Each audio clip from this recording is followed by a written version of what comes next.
doing this because we need it. Okay. I appreciate it.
Hey, Doc. Hey, how you doing? Good to see you, man. Hey, you missed the ball, didn't you? You missed the ball, didn't you? I'm missing all. I hear you.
Okay.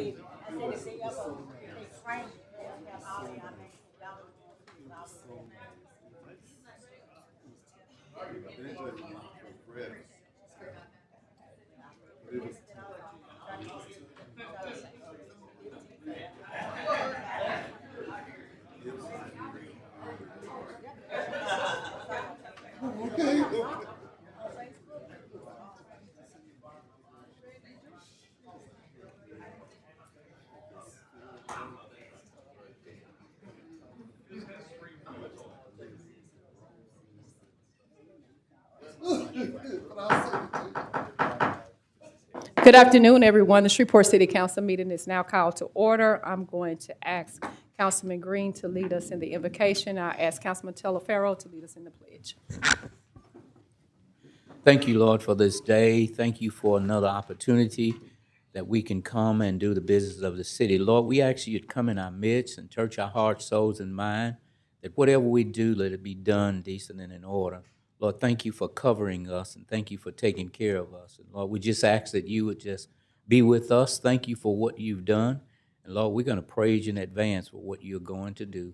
It's in Jesus' name we pray. Amen. Amen. All face the flag of the greatest nation on earth. As we say our pledge, let us be mindful and remember the sacrifices of our MIAs and POWs. I pledge allegiance to the flag of the United States of America and to the republic for which it stands, one nation, under God, indivisible, with liberty and justice for all. Madam Clerk, will you please call the roll? Councilwoman Taylor. Present. Councilman Brooks. Councilman Teleferro. Here, ma'am. Councilman Butcher. Here. Councilman Jackson. Councilman Green. I'm here. And Councilwoman Bowman. Present. Tomorrow, I entertain a motion to approve the minutes of the Administrative Conference and City Council combined meeting Friday, November 21st, 2025. Does any council member have any awards, recognitions, or distinguished guests not to exceed 15 minutes? Madam Chair, Yes. I'd like to ask Phil Barbary and all of his friends he's got with him to come up to the front, and then I'd like for the clerk to read the resolution that will be proposed tomorrow.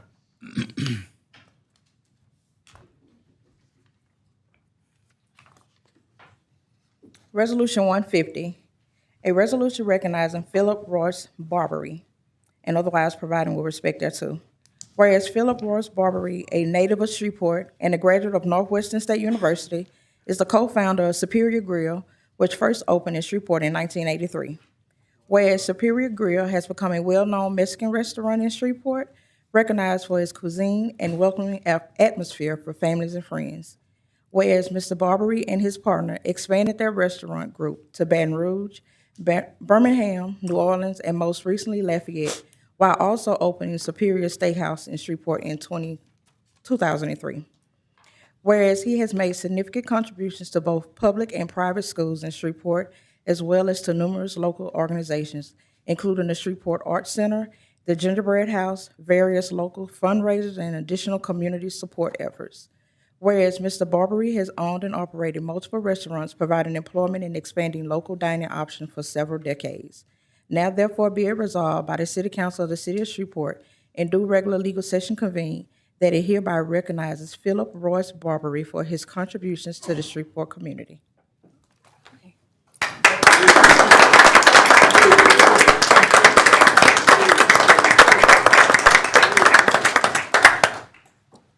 Mr. Barbary, you can come to the mic, sir. If y'all would like to say anything, anybody, y'all are more than welcome to, but Well, the one statement I'd like to make is I've been down here a few times, but it's always been an adversarial position. So it's all, in fact, Mr. Arsenault here represented me one time down here. So it's nice to come down here and get recognized, but it's obviously about all the people that's been with us for 43 years. So, I get a lot of credit, but I really don't do much. I just kind of steer them in the right direction. But thank y'all so much for recognizing not only myself, but us as a company. We provided, a lot of fun times for a lot of people in the last 43 years, and hopefully we'll be here for a lot longer. So thank y'all very much. Appreciate it. Madam Chair? Yes, Councilman Butcher. I just want to say thank you, Phil, and thank you to your entire staff and Ms. Barbary. You know, it takes a lot of commitment to do what you've done over the last 43 years and to build it. I mean, all it takes is just to drive through on a Saturday or a Sunday to see all the Texas license plates that come over here as well. The influx of tax revenue that you've generated for Shreveport is incredible.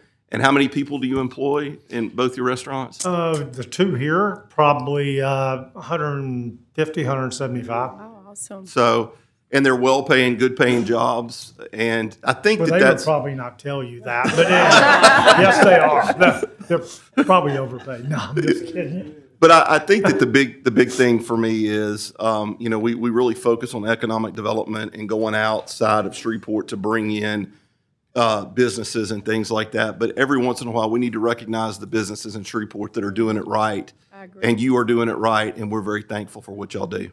Oh, thank you. It's been Thank a good marriage. It has been. Thank you. Councilman Talaferro. I just want to kind of echo what Grayson had to say. You know, the first thing that I look at when businesses come to town, and not that I was around when yours came to town, but it's the why. You know, why do we want to be in the business? Because the restauranting we know is a tough business. You know, what's going to set us apart from everything else? And we believe it's obviously your good food, but it's your great customer service. And you put good food, good customer service, you know, and your why to be the best in your business all together, and you have what you have today, is that you have a winning track record. We really appreciate, obviously, the impact economically that you've had here, but mainly it's the friendliness and the camaraderie, and what we find when we enter your restaurants is just nothing but top notch, and we really appreciate it. Well, thank you, Jim, for saying that. Thank you. Anybody else? Mr. Mayor? Phil, I greatly, I have benefited in more ways than one from your restaurants, and but I think my first time to come into contact with you and the grill was you were so successful at your location that we had to close off. They would close off Drexel Street, and that happened while I was on the council. So that, you know, some of we've been from adversary to friend, and now we remain friends. And I appreciate what you've done. You have made a lasting impact on the on the community, and I appreciate both your restaurants. And I've been to the one in Baton Rouge. I've been to the one in New Orleans. I haven't been to the other one in New Orleans, and I don't go to Birmingham often enough to catch your Birmingham store. But you are a great business partner, a great corporate sponsor for the city of Shreveport, and we appreciate you. Well, thank you for saying it, Mayor. Thank you so much, sir. I think you probably see a lot of your customers. Oh, I'm this room sure of on that. today. Okay, I hope so. After this many years, surely they've stumbled into the grill once, Yes, right? I think so. I think so. Madam Chair, Yes. I have one thing. Hey, Phil, how are you? Hey, doing well, Gary. Good to see you. Yeah, good to Christmas see you. lights at this grill look great. Good job, Esteban. And I know you've been in the grill a few times over the years. I've been a couple. Now, where's that located at? I need to. No. He's found it a couple times, a couple. I promise you. Well, we have something for you if nobody else has anything. Okay. else. Oh, yeah, everybody.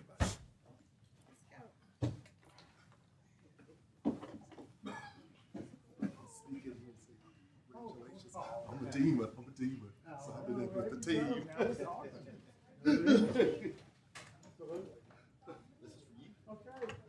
Hold it up.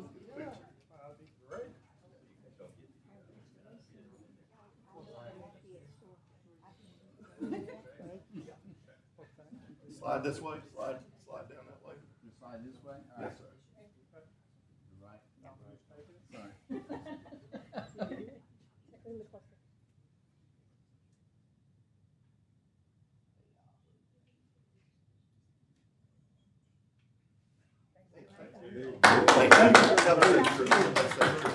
Thank you. Good to see you. Y'all take care. Y'all take care.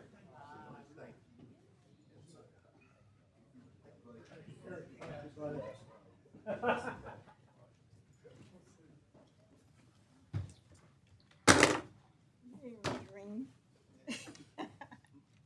Councilman Green? Yes.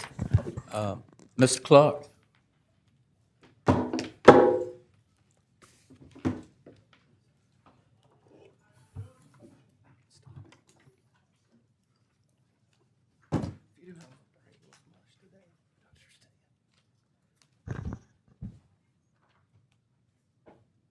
Mr. Clark, I just wanted you to come up and be my special guest today as you do your farewell tour.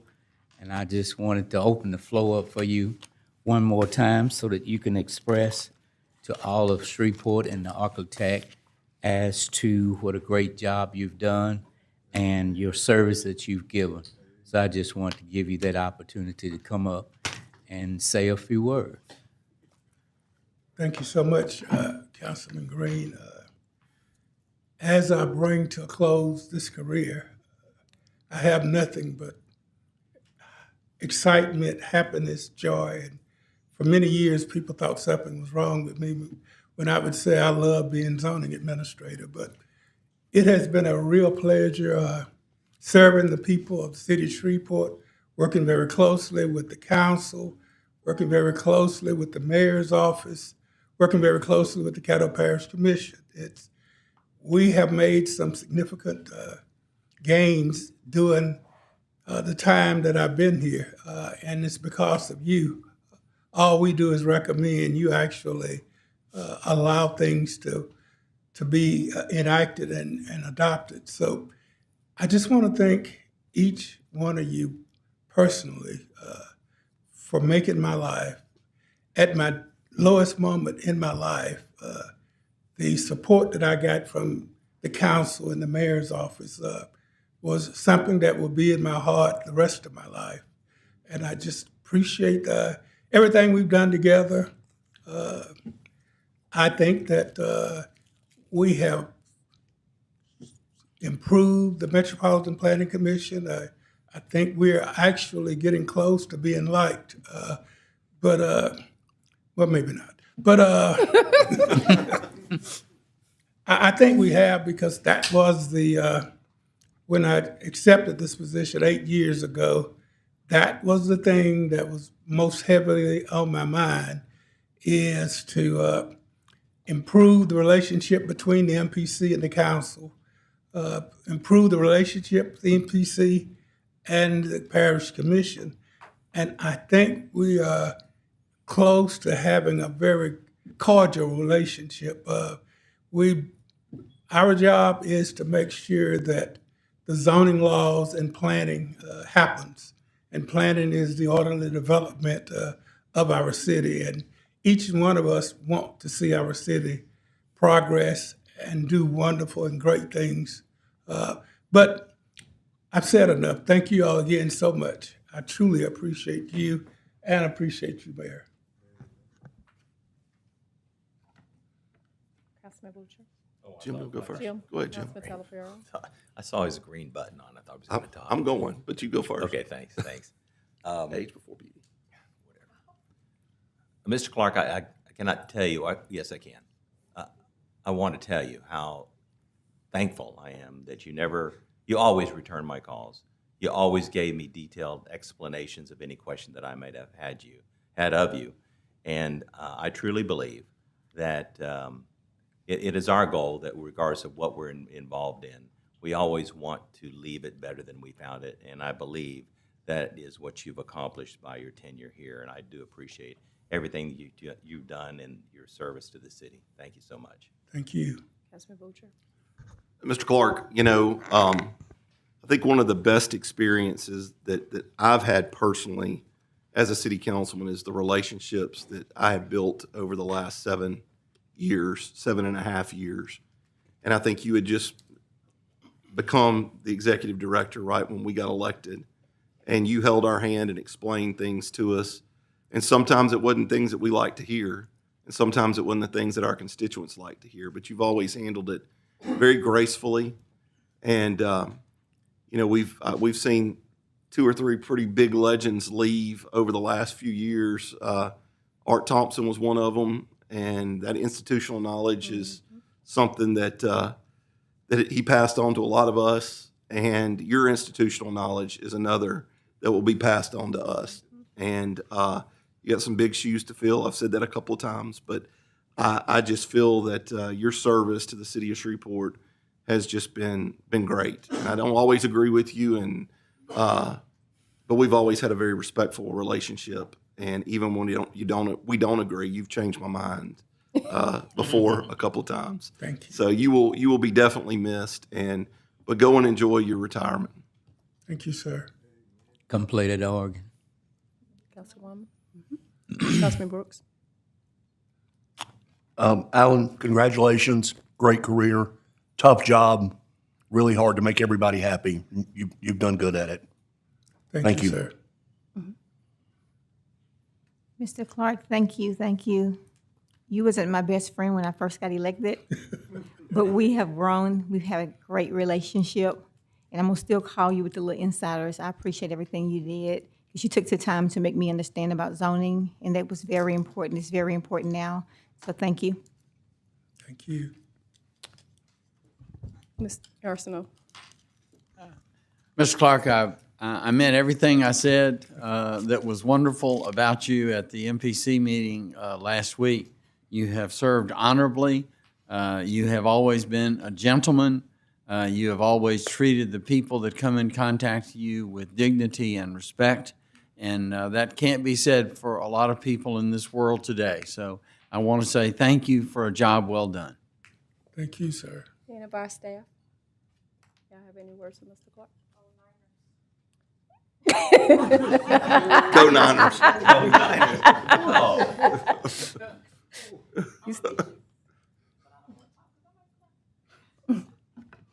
Miss Jackie? Thank you so much. Lennis?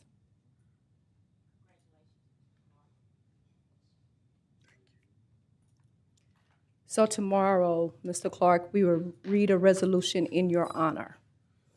And as for me, since you've been knowing me before I entered this earth, it's going to be quite different not seeing you on these hallways. Your institutional knowledge, your heart, and your passion for this city is priceless. What you've shared with us, what you've taught us, what you've instituted throughout these years and your time here will never be forgotten. So I hope you don't turn your phone off, because we're still going to need to call you. Maybe they can put you on contract or something, because we're going to need that. But we want you to be able to enjoy your latter days, and we want them to be fruitful, and we want them to be prosperous. But don't ever think for 1 second that you did not leave your mark on the city of Shreveport, and it will not ever be forgotten. Thank you for your 40 years of service, for your commitment to Shreveport, Louisiana, to Caddo Parish, and to all of us and the various mayors that you've sat under, that you work with, and all of the councils. So to you, we salute you. And make sure you come back tomorrow when we read your resolution. Thank you.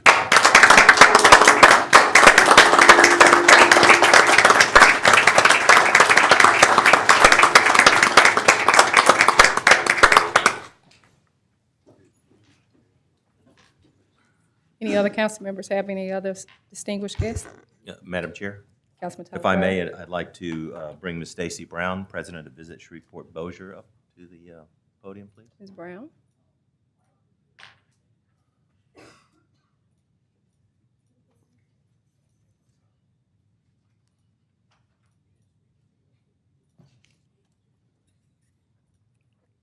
Good afternoon, Mayor, President Taylor, and Council. I appreciate you allowing me to come before you today to give you a little update on tourism. I know you've got a packed agenda, so I'm not going to go through it really very thoroughly. I do have a copy of the presentation that you'll be receiving, so I'll be happy to answer any questions if I go through it too quickly and you need some more additional information. So Visit Shreveport Bossier is the official destination marketing and management organization for all of Caddo and Bossier parishes. and we are funded by a hotel occupancy tax. And actually, the city of Shreveport does receive a portion of those occupancy taxes and obviously benefit from visitors that are coming to our area. So besides those taxes, a lot of people are wondering, why visitors? Why do we care about them? Why is that important? Well, if you'll turn to the next slide, you'll see a couple of big reasons. One of those is that we had 9.7 million visitors. I don't have a clicker. I don't think. There we There you go. go. Sorry about that. 9.7 million domestic travelers came to Caddo and Bossier parishes in 2024. About half of those spent the night, and the overnight visitors generated $933 million in revenue to our community. That is up $38 million since 2022, so we have seen some good increases in tourism. But besides that, having tourism in our community creates a better quality of life for all of our citizens. Our attractions, such as Cyport and the aquarium and the Rose Center, all of these places could not exist if it weren't for the visitation of visitors as well as local people. It also creates jobs in our community, brings events that we get to enjoy as local people, as well as keeping our sporting events home so that many of our local people can stay with their children here at home to compete in their chosen sport. It also helps us to build up the attractions, the restaurants, the shopping. All of those things benefit from visitors. And even if someone feels like visitors don't really affect me, they do, because we all pay less in taxes because those visitors help pay those taxes for us. These are some of our statistics. So one of the things we do is subscribe to a couple of different research databases. One of those is Longwoods Research. We do this every couple of years to really look at where are visitors coming from, what are they doing while they're here, what time of year do they come. So as you can see, our lowest point on there shows us October, November, December, but it's actually November, December, and January are our peak need months. So we do quite a bit to really offset that through Christmas promotions and holiday promotions, as well as looking at ways that we can overcome those deficits in January. And with that, we have, over the last couple of years, been working with a number of groups on an MLK celebration. And we're increasing that this year with a choir competition. And we already have choirs from Mississippi, Arkansas, Texas, and Louisiana coming into our community to compete for prizes during one of our peak need months. We're also part of other research that shows us what's happening nationally.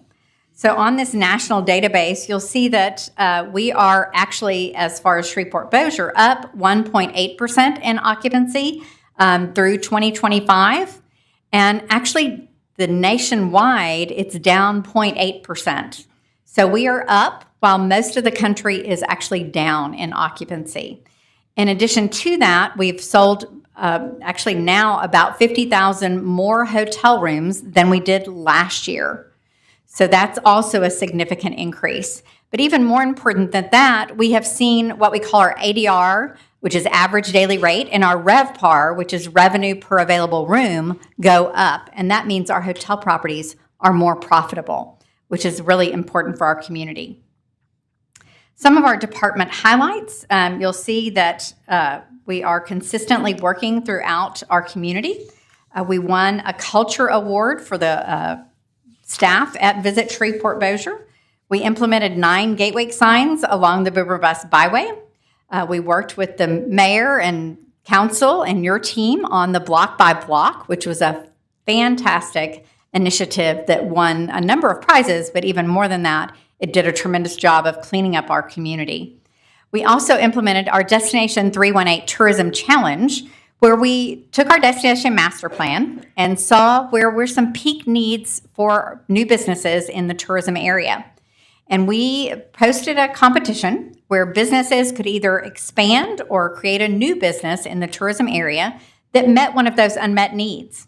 The top prize was $50,000, and that was Canteen Park, that really worked on 2 issues. One, it took a blighted building and put it back into commerce. Two, it created jobs, but also it's an area where there has been, with blighted areas, you see a little more crime. And so putting those people back into work and into commerce, we're able to help offset those issues as well. Here are some of our major events that produced over $1 million in economic impact in the conventions and sports areas. And these are some of our major events coming up for 2026. Again, you'll be able to see those in your presentation that you'll receive. These are bookings. So booked means in 2026, we booked those meetings for future dates, some of them as far as out as 2032. The hosted events are ones that we hosted this year, and we were actually up in all areas. To generate our meetings, conventions, as well as leisure visitors, we work very diligently on our marketing, our paid marketing, as well as our free through public relations and social media. And these are some of the campaigns that we've done throughout this year. One of the areas we concentrated on was culinary, and I'll tell you a little bit more about that in a moment. So looking at some of our KPIs, we're seeing our website traffic and our public relations up significantly. As far as our paid, we're seeing organic traffic on our website go down a little. And the reason for that is when you all go on your phone and search, what comes up first? It's the AI-generated information. So nowadays, a lot of people are just going with what's generated by the AI and not clicking onto the websites of those individual companies. But what's important is that our website be so up to date and provide the great content that AI is using that for its resource. Facebook, Instagram, all are up as well. Really been working on a lot of content. Video also drives quite a bit. So this year has been the year of food throughout the state of Louisiana. And one of our goals was to convert people from fast food restaurants to sit-down restaurants, because we know when they take a little time, first of all, they spend more money on their meal, but they also spend more time and money in our destination. So our goal was to increase restaurant spend by 3%, and we were actually able to drive an additional 6.8% increase. A couple of areas of focus this year have been the destination development, and we'll continue that new market this year, as well as the film and entertainment. Those are continuing to grow. And like I said, I wanted to keep it short. You will have a copy of the presentation. I'll be glad to answer any questions you might have.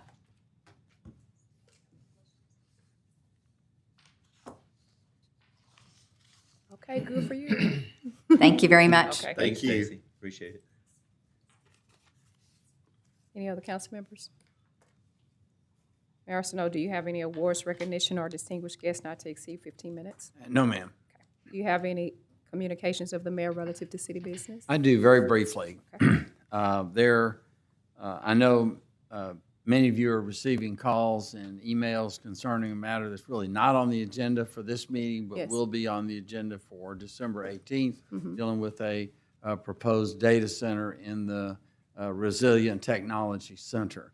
I am very much in favor of this project. I want to make it clear to you that I am in favor of this project. And I'm going to lay out just a handful of things today. There'll be plenty of opportunity to discuss this further as the matter is in front of you. First of all, the location is an excellent location. We create industrial parks for the purpose of attracting industrial customers and businesses like this and like other industrial uses. Therefore, this is a good location for this and did not require any kind of a zoning change except a special exception use. All of the infrastructure for the data center will be provided for by the project. That includes both the water and sewer infrastructure as well as the electrical infrastructure. So those who are concerned about water and sewer rates, if anything, this will create pressure for us not to increase rates in the future as much as we might otherwise need to increase them, because we will actually profit from these and we do not have to pay for the facilities that are necessary. Secondly, we have plenty of water supply. One of the reasons that we're attractive for a data center is that we have excess water supply that we can devote to this particular project. Finally, in the history of Shreveport, we have hit very few home runs. They come few and far between. This is a home run. It will end up being the largest capital investment for economic development in the history of Northwest Louisiana. It will be bigger than the investment for General Motors. This is something that you work on for years to try and develop, and that has been true. We're grateful for the North Louisiana Economic Partnership and its work. This is a solid project, and it's one that we should engage in. To kill this project at this stage will be a death knell for future potential home runs. So it's very important that we look very carefully, make sure that the facts are there, and I believe that they are. And I will be encouraging you to support this project when the matters are in front of you for a vote. Thank you, Mr. Mayor. Does anybody have any questions of the mayor?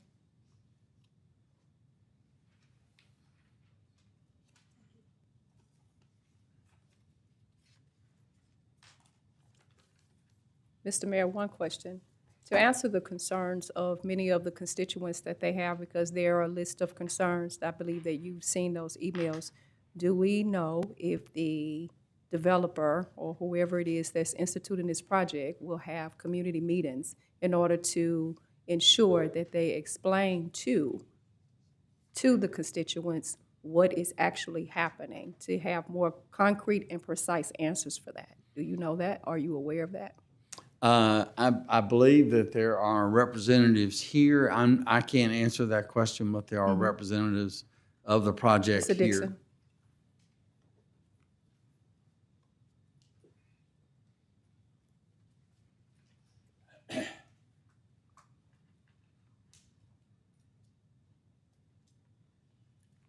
Mr. Dixon, thank you for coming. Attorney Basada, thank you for coming.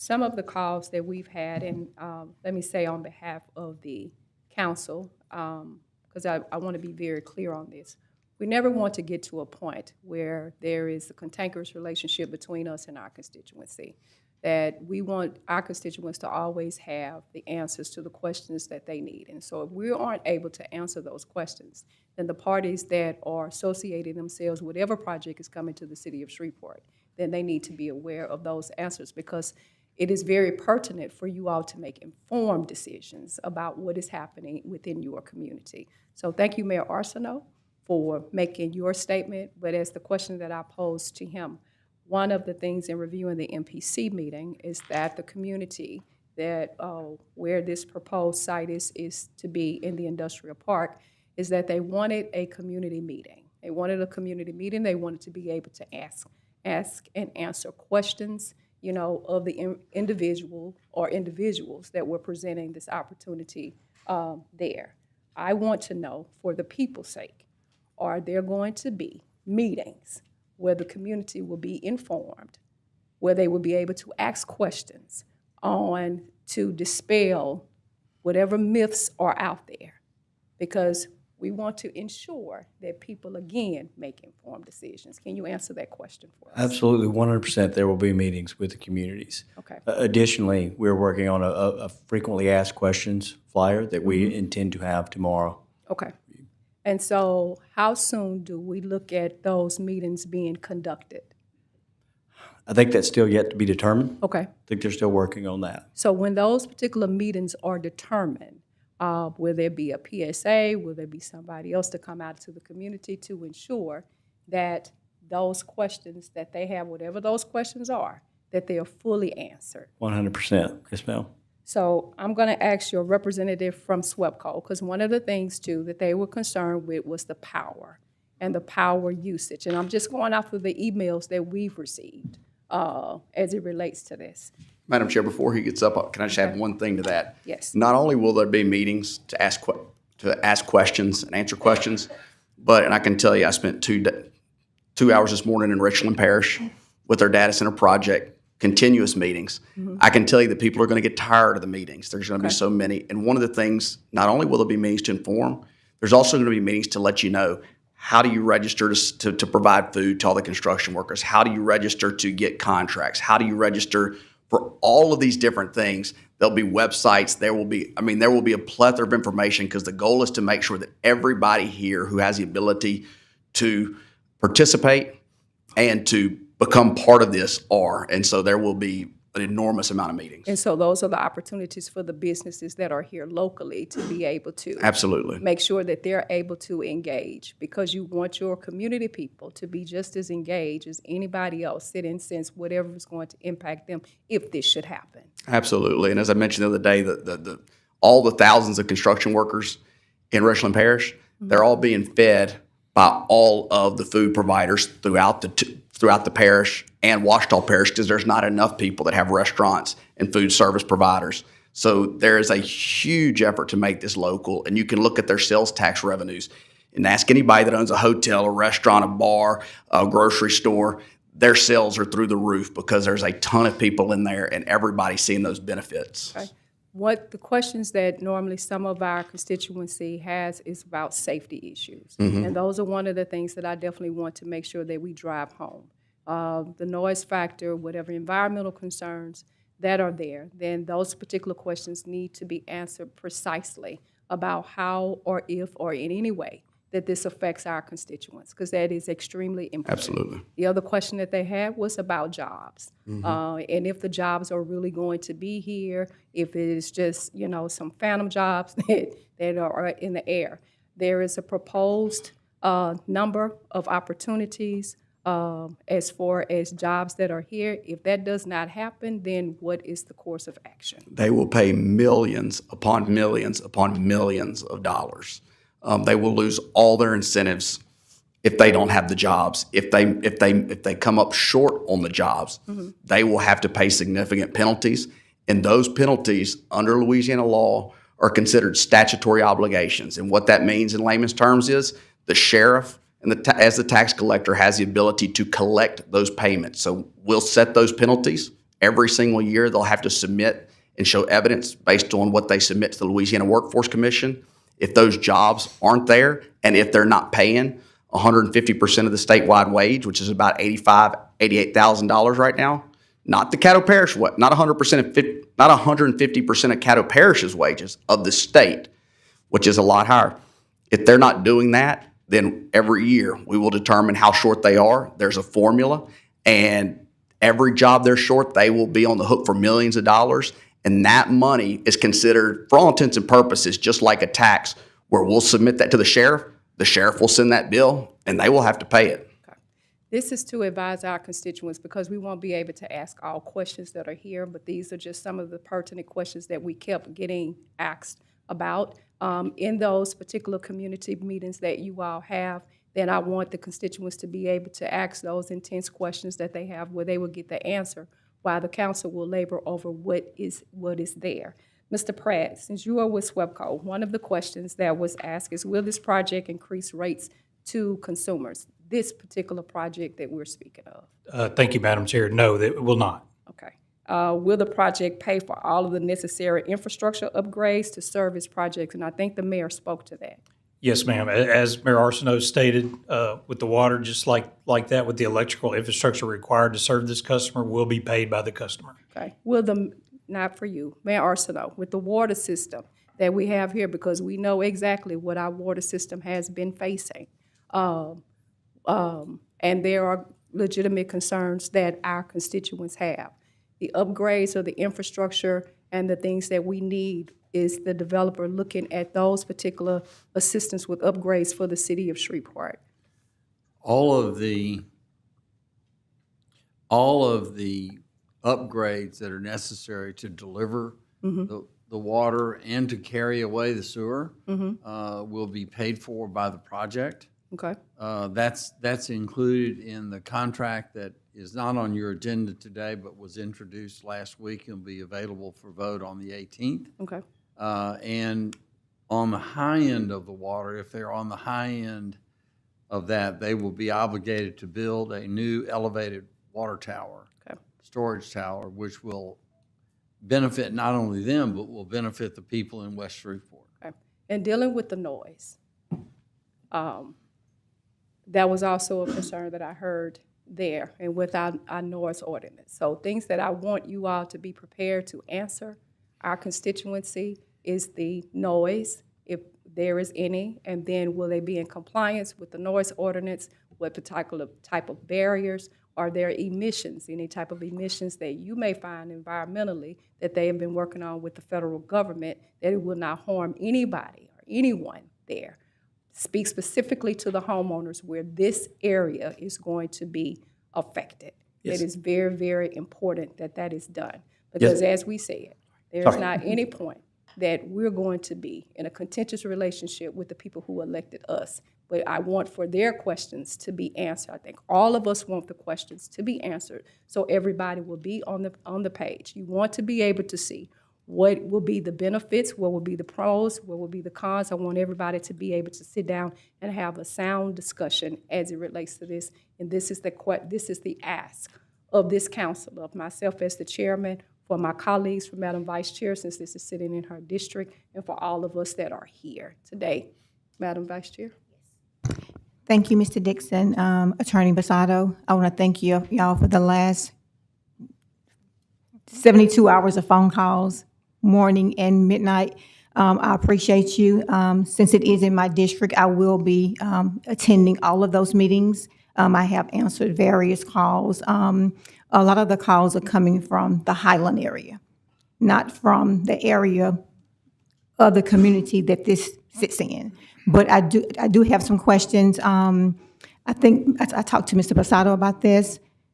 The situation in Memphis with the water there, what's the difference between our water system and their water system? Well, I think the biggest issue was on the generation. And so one of the things that you hear about when you hear about Memphis is, well, there's all this generation, there's all this pollution. One of the things that's going on in the Memphis one is it is Elon Musk X facility. One of the things that they've done for temporary energy is they brought in a ton of generators, and they're running this on generators until they get to a point in the future where they have new generation. That is not who this is. There would be no appetite for that. That is not on the board, and quite honestly, I don't even know that it would even be feasible to do. So the only generators that you will see will be backup generators that are regulated by the United States government under federal law as to how often they can run. They are no different than the generators that you see at Oshner LSU, at Willis Knight, and at Christus Health.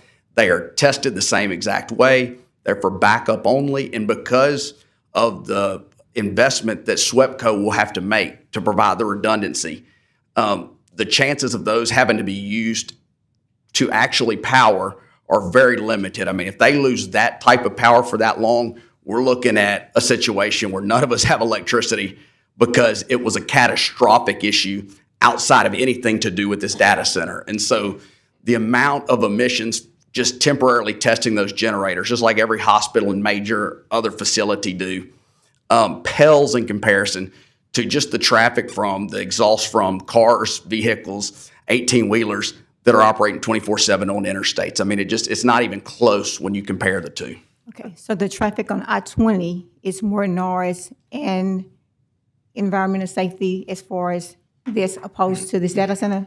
Yeah, I mean, if you look at 18-wheelers and you look at cars that are operating nonstop, putting out emissions, versus these generators that have to test for a short period of time, throughout the year, I mean, it's not even close. Okay. I will be visiting one of the data centers Wednesday, just because I've never been to a data center. If I'm going to walk the walk, I'm going to talk it. So I'm going to go and I'm going to listen to the noise. I'm going to visit the neighbors around the data center. I'm going to come back and make sure that the constituents that elected me, that they're safe, that they're not, I'm here for their quality of life. And I can't do anything until I go to the data center Wednesday, and then I'll have more questions from there. But I am going to make sure that these people are safe, that their quality of life won't be affected. And that there's people working there. Yes, and that there is people And working Madam there. Chair, if Yes, I didn't have a chance now, I answer your questions. You talked about the permitting standards for noise and environmental. They will 100% comply with the city of Shreveport's levels for noise and environmental. Okay. Madam All right. Chair? Yes. Just Councilman. real quick, and I think this may be for you, Mr. Pratt. One of the complaints that I'm hearing, and I agree, the majority of the complaints that I've gotten or emails that I've gotten have really not been from that area. They've been more isolated in town. One of the is that it's going to be a strain on our grid. Does SWEPCO have plans to make sure it's not a strain on our grid? Yes, thank you, Councilman Butcher. There will be no issues with strain on the grid due to this customer or any other customer. We are prepared moving forward. I think, a lot of your constituents may be referring to the April event, Right. which was an issue that is not relevant to this in terms of the same type of issue. So there will be no issues with the grid due to this customer. So for the additional usage that we're going to have from this customer, the other complaint is typically that I hear that it's going to increase rates from SWEPCO. That's not true either, is it? That's not true. Okay. The other one, maybe for the mayor and Mr. Dark, the other question is about the water usage. And I know that the chairwoman hit that, but somebody made a very valid point to me the other day. I would be curious as to what GM was using at its heyday, water-wise, because the water came from the city of Shreveport. Is this going to be comparable to that? Justin looked like, I don't know. I think we've got an expert with the city water that could speak to that. That's something, but as we go down the road on that, I would like to see, because we were able to sustain it, and the lake has not gotten smaller. It's a man-made lake. Yeah, so, I mean, if we were able to sustain it, for all those years with General Motors, then I think that this plant probably, we'd be able to sustain this plant. And there are smaller water systems that are sustaining similar-sized plants, I would assume. And one thing to keep in mind, they're not asking to permit additional water usage. They're just asking to utilize the city's permit that's in place now. Right. Okay. I think from my constituent standpoint, when you talk about water, because we've had our issues with our water, it is the quality of the water, and so we want to ensure that we are doing everything that we possibly can to ensure that our residents have quality water, and that's on us. Is what we're looking at, and that's why we're looking at working with water and sewer as closely as we can. I think that the mayor's office is still working with the consent decree with that, because our infrastructure is increasingly important. So when you talk about water and what our constituents have experienced, they have a legitimate concern. Well, not that any of their concerns aren't legitimate, but because we've all gone through this together, then we want to ensure that our water maintains a good grade, and we have to consistently improve that. They saw the letter grade that we have, and that is a concern because there are many other factors that lead up to that. So we want to, again, provide that level of reassurance. That's why I said that it is so important that you sit down and that you have the community meetings throughout the community and allow them to share what the concerns are with them. That if you coming in here, this should allow, then you have to be good community partners and making sure that we deal with the issues that are at hand. But some of those things will be on the city of Shreveport as well when it comes to those things that predate any company coming here. Two more quick questions, and I'm done. In those numbers, I'd like to know what Pratt's using as well at the port to see where they are. I can. You can tell me that now? I actually can tell you that because some of the bond folks were asking for a list of our 10 top users today. Pratt is the largest consumer in terms of water and sewer bills in the city, and I think they're at about 6% of usage altogether, of billed usage altogether. We only have two others that are over 2%, and the whole top 10 is like 14%. The biggest thing that deals with water quantity is that the water plant, there was a lot of work done in the 70s and 80s when everybody thought we'd have 225,000 people by now. So the capacity was made so that would be available. It's why it's easy to say we have plenty of water. I mean, yes, you're right, Madam Chair, we've had a number of quality issues, but the quantity, the ability to actually serve and provide particularly with the things that the customer is willing to do. If you read in the water agreement, they're going to build water and sewer mains to make sure they connect. If they get to the phase 2 part, they're going to be building, as Mayor said, an elevated tank. They're also going to be doing some work at the pump station out on 70th and Pines, because that's the nearest place to boost pressure in that area. And all of that is on them. So there is a good deal of reassurance there when it comes to water and sewer. The last statement I'm going to make about water, and then I'll move on to my last two questions, which will be real quick. Libby Glass, I would assume, generated a tremendous amount of need for water, and it's not in existence anymore right now. So that's another big plant that we had that you could ride by there and see the tremendous ponds that they had out there cooling that glass. So that's something to keep in mind. The other is jobs. We've heard all kinds of numbers. What's the number of permanent jobs for Shreveport and then the region? Do we have a number on that? Yes.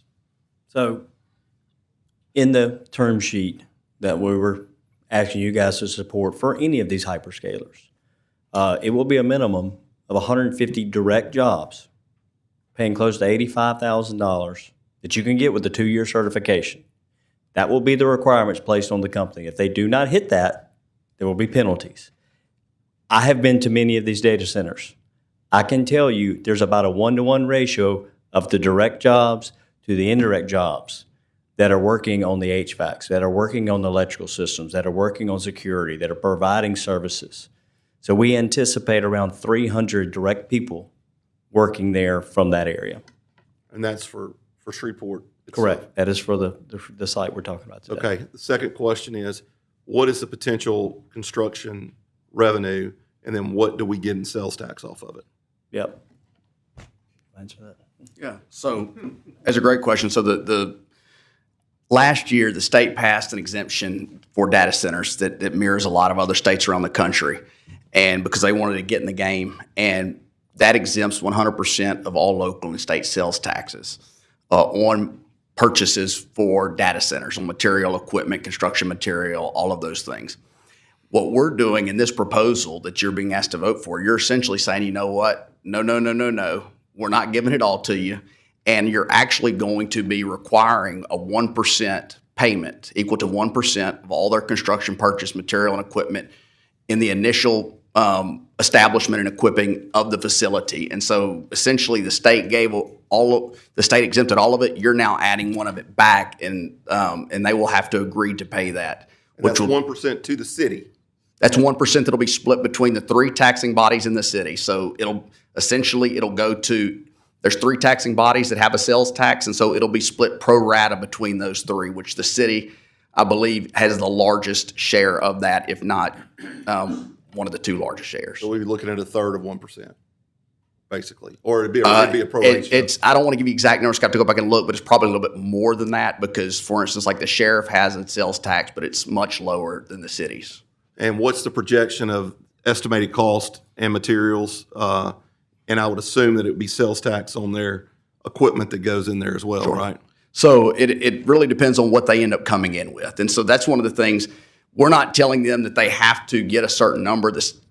So if they go, we're going to try and push them to invest as much as possible. So if you look on that sheet, the more they invest, the bigger their investment is, the more jobs that they create, the more benefit that there is to them. And so, if it goes all the way up to something the size of, an $8 billion, I mean, you can do the math based on that. But it could be $2 billion, $3 billion, $4 billion. It just depends. But we're expecting, if you just look at what data centers are doing, they're tending to go larger than smaller. And so I would expect a significant amount of money. And the other thing that I mentioned is the indirect sales tax is just really astronomical, because when you've got people that are working, that are building, that are doing all this stuff during the construction period, they're purchasing a lot. And so hotels, restaurants, grocery stores, all of those things, you're seeing a tremendous amount. If you look over in Richland Parish, their sales tax that they've generated, I mean, the largest one juror told me that they've ever seen in the general fund was $1 million. Now there's 9. And so it is a significant impact that's out there. I mean, one of the things we talk about, all these apartment complexes that are crumbling and falling apart, there's going to need to be temporary housing. And I can tell you, I'm not promising this, but I can tell you, in these other locations where they come and there's not enough housing for these construction workers, those construction companies have a track record of finding it and building temporary housing. So, I mean, I can very easily see a scenario in which you can address some of those issues. If there's empty apartment complexes that need some rehabilitation to get people in them, it's, again, not promising. It's not my decision, but it would not surprise me based on what I've seen with my own eyes in other areas. And they will be buying the water from us, which is another revenue generating source. Yes, And- and look, I mean, people talk about the amount of water. One of the things when people are saying, well, there's not enough water, in Shreveport, we built Cross Lake. I mean, we're not having to rely on, different sources of water. We built Cross Lake. Cross Lake can be, water can be pumped into Cross Lake at a very, very high volume if ever necessary. But it was built and it holds, estimated, 25 billion gallons of water. Now, people say, well, there's been some silting. Over the last 100 years, there has been some silting. I think it now holds 21 billion gallons of water. So at that level, if it never filled and it never rained again and we never brought water in from other sources in 400 years, we would have a problem. But I do believe it's going to rain, because if it doesn't rain in 400 years, we also have a problem. So, Well, the one thing that I will say, and I appreciate what y'all have done. The whole team has been great putting this together in the mayor's office. Our council leadership has asked the questions that they need to ask. The councilwoman for that district has asked the questions she needs to ask, and we've been as transparent as we possibly can with this. But the facts are the facts. I do feel like the mayor is correct with the home run statement. And if we don't do our due diligence on this and move this project forward, I think we're showing that we're closed for business. And I think that's something that's a little bit scary to me. And the last thing I'll say is I remember in the mid-'90s when they built the Lock and Dam number 5.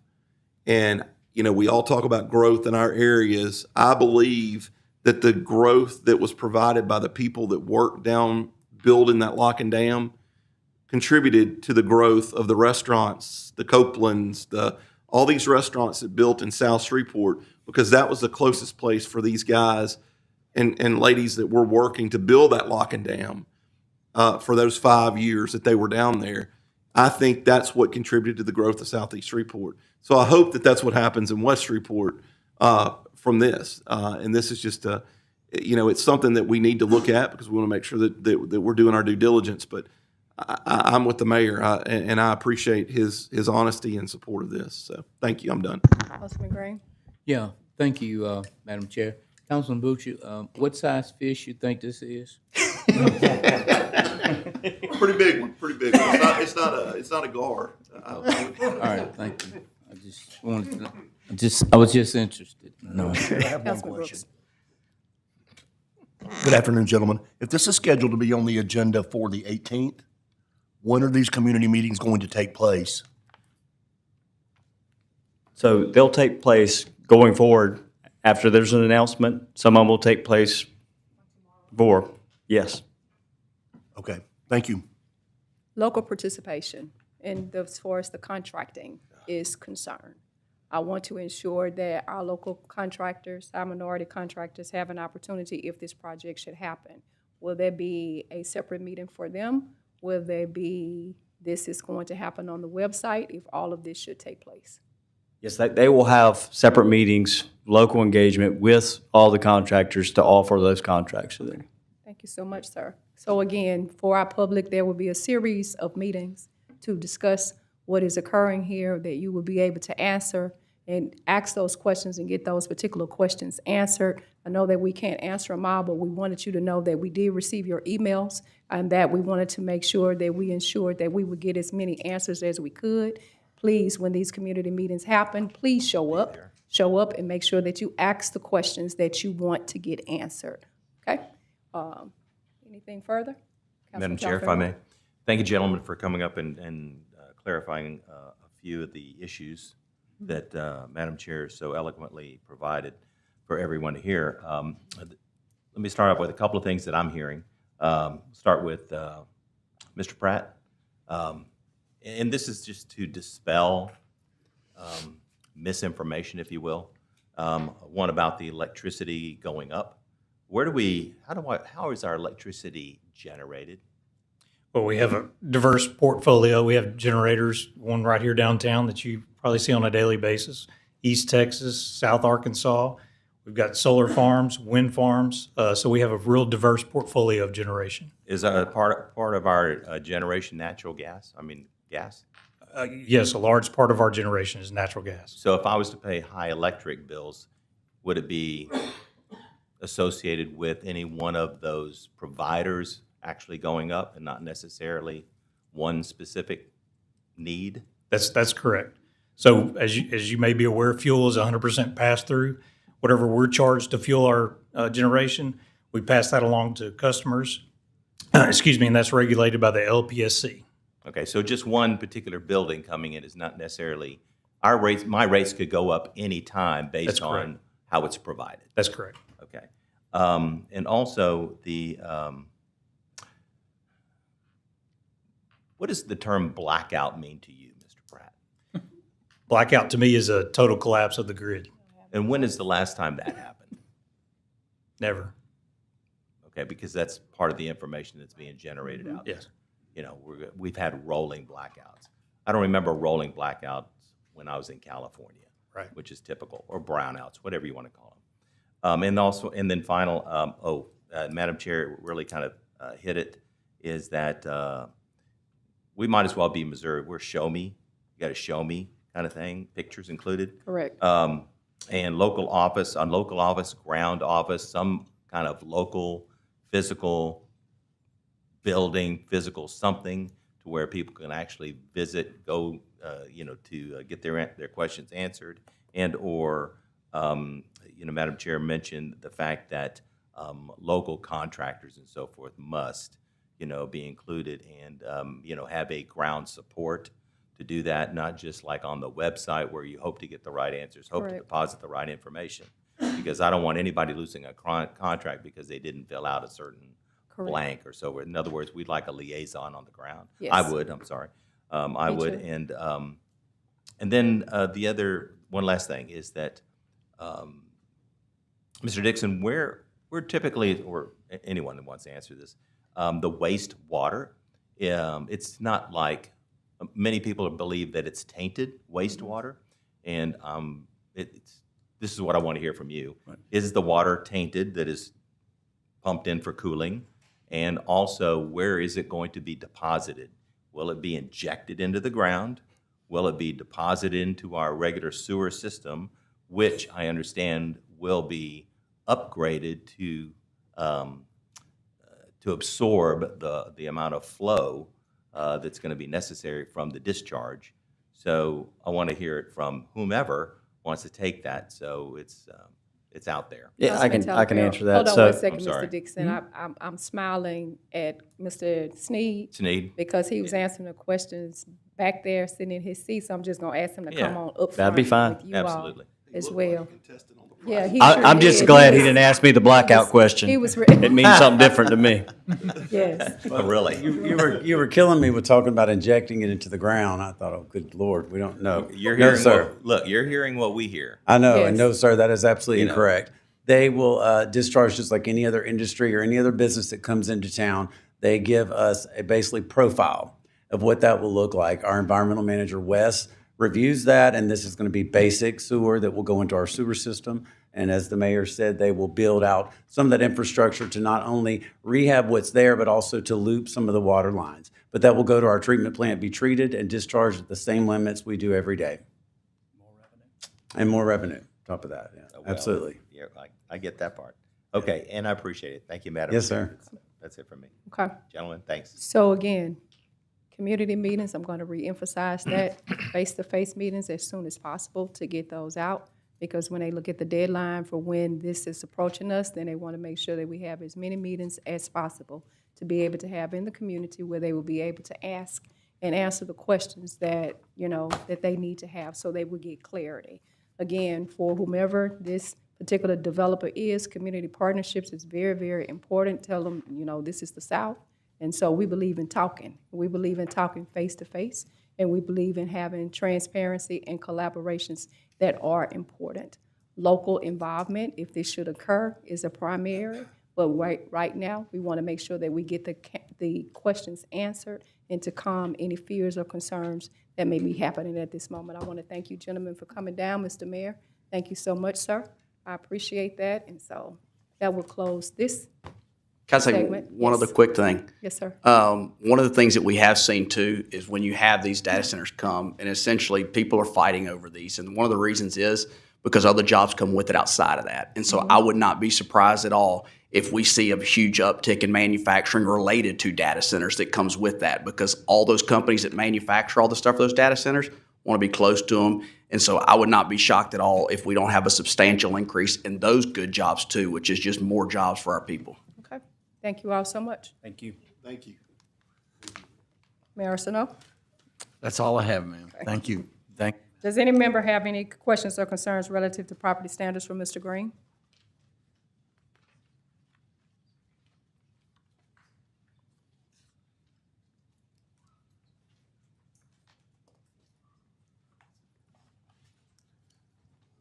Thank you all so much for the tearing down of the old Oaks Apartments on David Rains Road. It looks really good.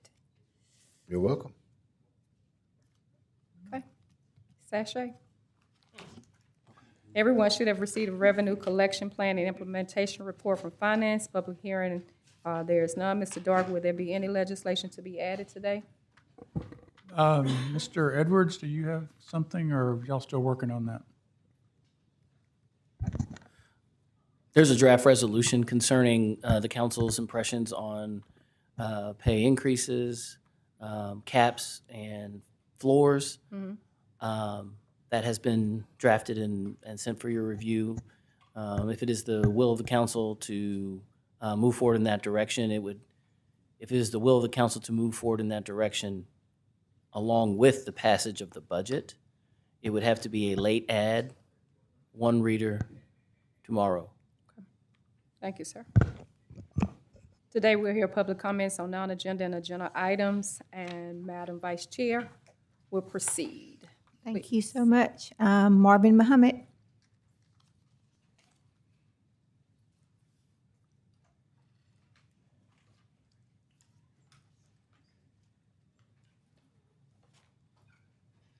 Thank you, Madam Chair. To the council, Marvin Muhammad, 1116 Prospect Street. After that presentation by them, it's almost no need to actually for me to say anything that I was going to say on. However, I do want to say very clearly that there's no consistent or sustainable growth or development in Shreveport or Caddo Parish that excludes our industrial parks. It is very critical that municipalities understand this. With that being said, there are a lot of myths which they are now already spoke to about. I obtained a copy of the term sheet that was signed between the company and the Northwest Louisiana Finance Authority.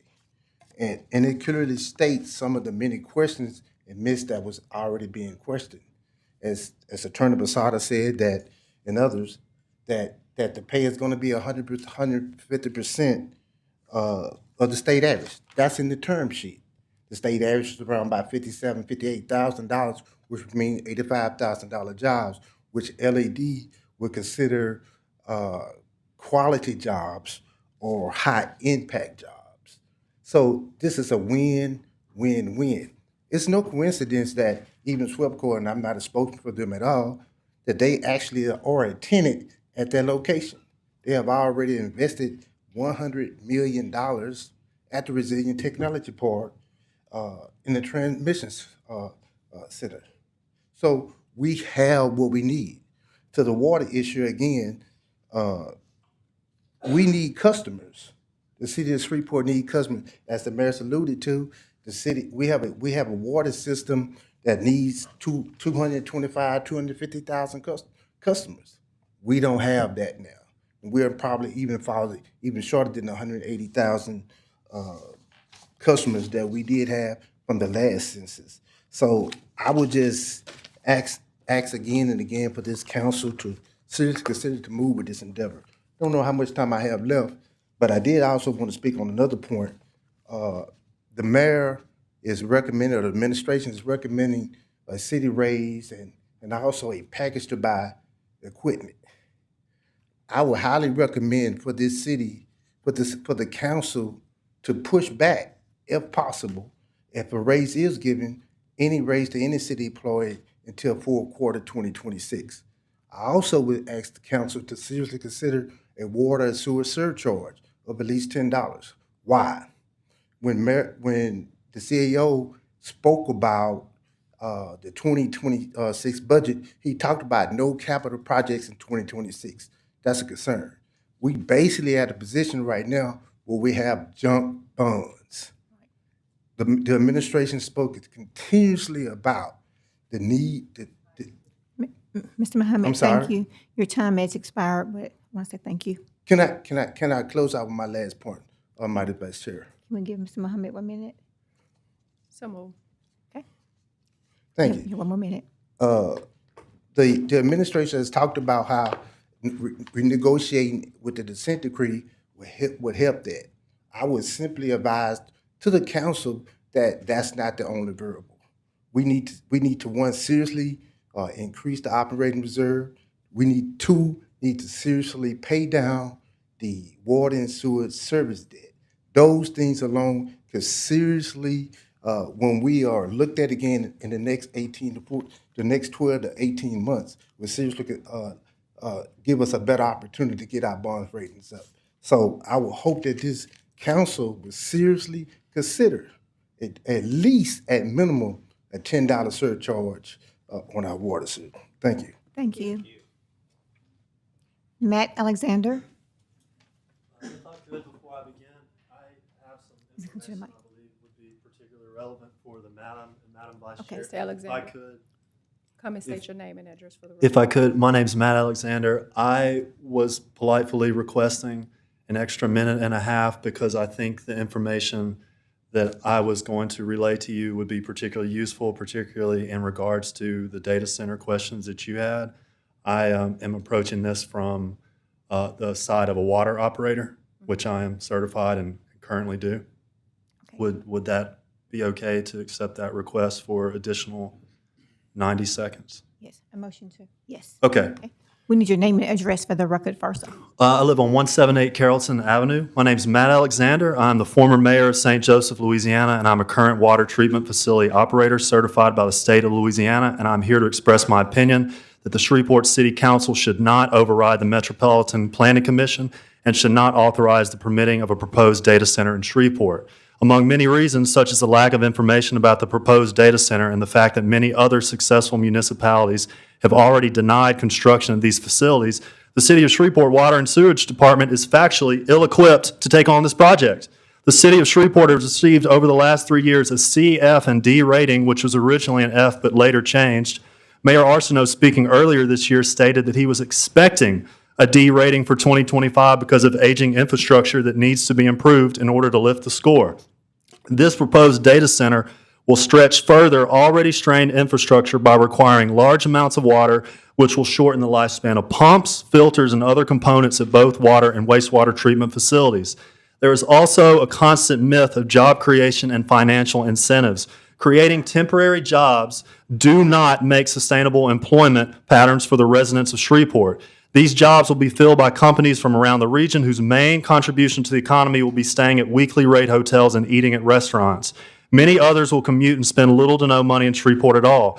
As far as financial tax incentives are concerned, we've already heard that splitting a tax, a 1% tax, 3 ways, it doesn't seem like a good idea to me. Has anyone considered why these projects have been denied in more functional parts of the country? How much water is this plant actually going to use? Well, let's say they use 1 to 3 million extra gallons a day. That comes out to 365 million to 1,095 billion extra gallons a year that comes out of a reservoir which is subject to drought, algae blooms, and giant salvinia growth, and might I point out, is the only water supply for this Shreveport, which already draws water from 12 Mile Bayou in the summer when the water levels get low. On to the wasted water. The City of Shreveport Wastewater Department is currently under a federally mandated consent decree for exceeding levels set by the DEQ. I think it would be safe to assume that the wastewater department is as ill-equipped as the water department to take on this project. We don't know what contaminants are coming out of this. We know they're going to go in the Red River. You know they're going to go in the Chafalaya, and they're going to end up in the Gulf of Mexico.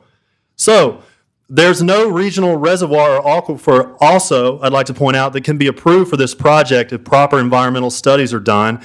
If you have to raise water and sewer rates, which you absolutely will, regardless of what these gentlemen told you, this is not going to just be some panacea that you have for the rest of time. If you have to do that, why don't you do it for your people? If you have to raise water and sewer rates instead of a data center, why don't we do this so the city of Shreveport can be the job creator by hiring new employees to work in water production, distribution, and treatment, and wastewater collection and treatment, and to give raises to current employees and start new hires out at a higher wage so you can actually hire good people that will stay here and not move to another state where they get paid more. So you create more jobs and you pay current employees more. Won't you see that same amount of money invested back into your city, into your sales tax revenue, rather than selling your residents out for a data center that you know nothing about, that doesn't provide anything of value? Why don't you invest in the one thing we need to survive? The only thing you have to have that you're putting in jeopardy: clean water. And your people you claim to represent, instead of this completely unregulated, untested, unproven industry. And also, I'd like to point out, to say that straining your existing infrastructure will improve your infrastructure is as absurd as saying that rates won't eventually have to go up for something that draws huge amounts of water and electricity. And also, that a 1% tax split 3 ways is a good deal. That's ridiculous. Thank you. Bennett Upton.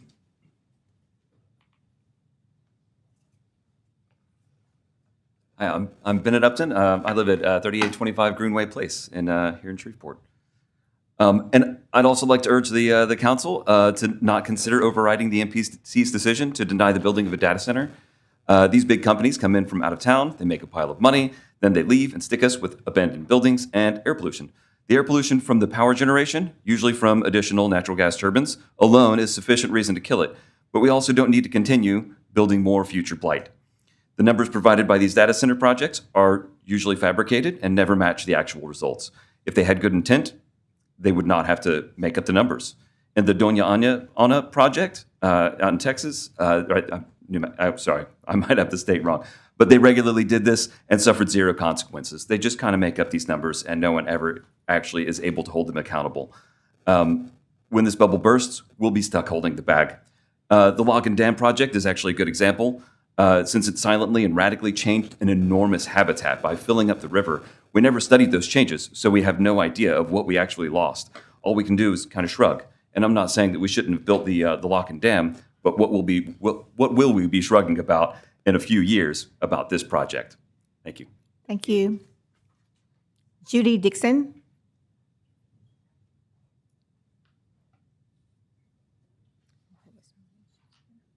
Craig Lee.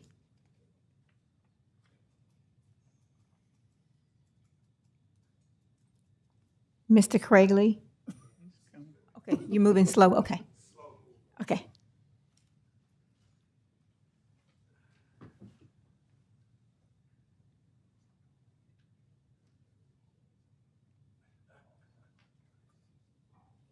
How's the leg? How's the knee?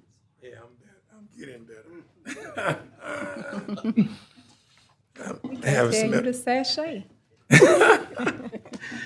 I have some information that's coming around to all of you guys, so wait till you get that.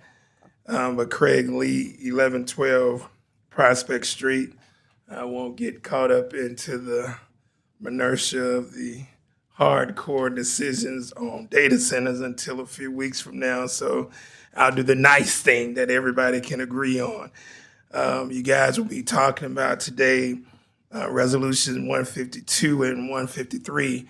A few months ago, I guess, we agreed to this TIF district for the downtown entertainment district, which I'm fully in favor of, and I know you guys are going to be considering voting on the Gateway Economic Development Corporation name and the Shreveport Film and Entertainment Economic District. So I'm totally in favor of it. I just handed you guys a document My nonprofit, we recommend that Curtis 50 Cents Jackson and the Shreveport City Council name the approved downtown Shreveport Tax Incentive Financing District after the great R&B legend Sam Cooke. This gives us an opportunity to brand this on an international basis based on the history around Sam Cooke. Now, in 2019, former Mayor Adrian Perkins recognized the family of Sam Cooke and made a public apology on behalf of the city of Shreveport. And this is a continuation of that. And so we can actually position, the positioning statement and tagline could now be "A change has come." Since he's the intellectual property creator of one of the greatest songs ever in the history of the planet, a change will come. The change has come in the city of Shreveport, and that is my suggestion as it relates to this phenomenal project. I saw where he uplifted your information on his Instagram page. Yeah. It's probably gonna be a conversation for him. What you think? Exactly, exactly. All right, thank you. Thank you. Thank you. Mr. Doc Boris?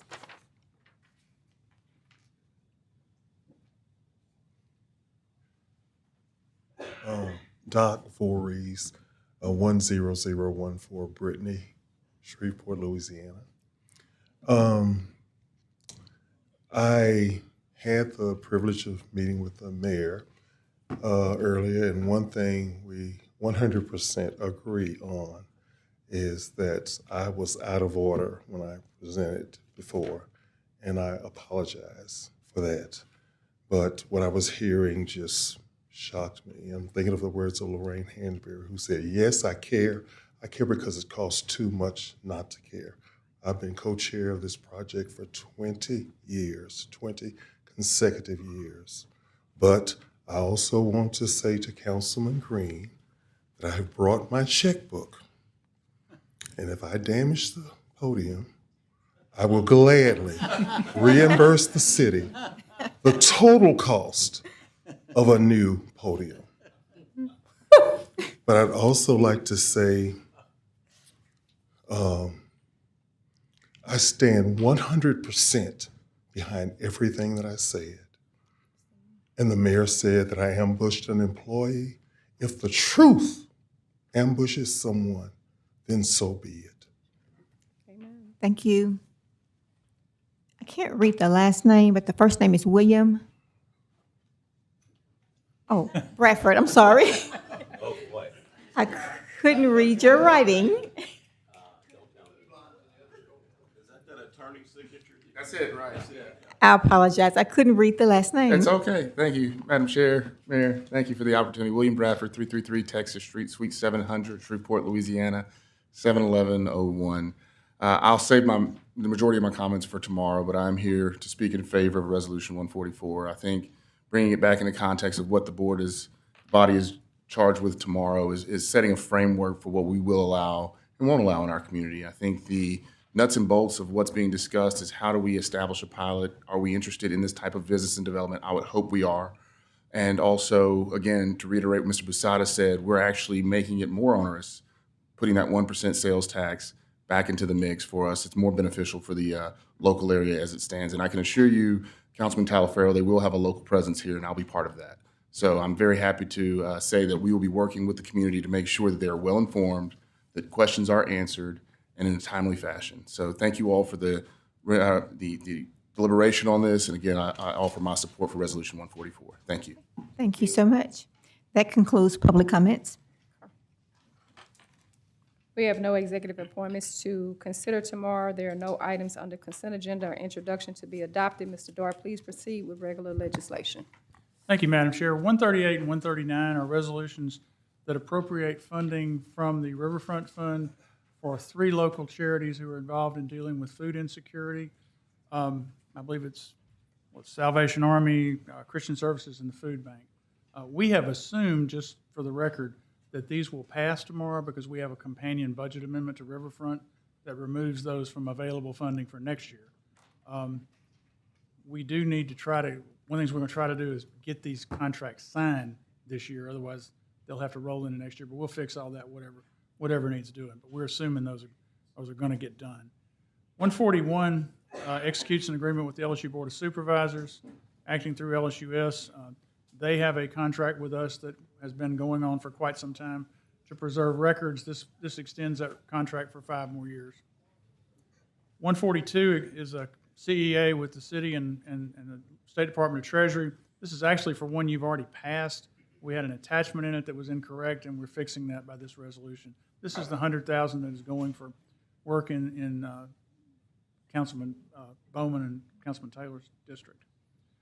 143 is executing an agreement between the city and Carr, Riggs and Ingram to do the city's annual audit for the coming year.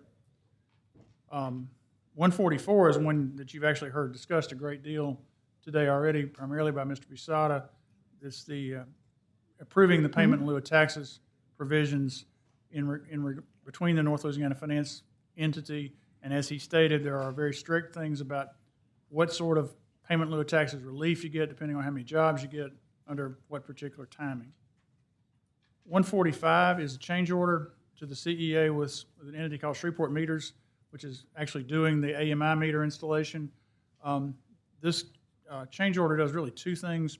They are finding, as they go, more meter boxes that need to be repaired while we're actually out there putting in the new meters, and we're paying a little bit more than we thought we might. We thought we would have some permanent towers to pick up the signals. We're having to do a few of those temporarily, and as a result, we're paying leases for those. We're working on trying to get that taken care of, but for the short term, we've got to have the money to pay the leases. 146 is another request for the Mineral Board to lease some property. I believe this one is about 41 acres in Councilman Green's district, kind of in the general area of Jewella, south of 70th Street, and it's essentially street right-of-ways that we're leasing. But they would bring us a little over $123,000 if what has been going. 148 is the resolution recognizing and thanking Mr. Clark. 149 is a resolution sponsored by the chair, which recognizes Mark Morial because he's going to be in town later this week, I believe, to speak at a meet and greet that's sponsored by FairShare. 150 is for Mr. Barbary that we've already discussed. 151 is one from Councilmember Butcher that recognizes the Zonta Club of Shreveport. 152 and 3 are approving requests to establish 2 different not-for-profit economic development corporations. These are in connection with the state grants relative to the G-Unit project.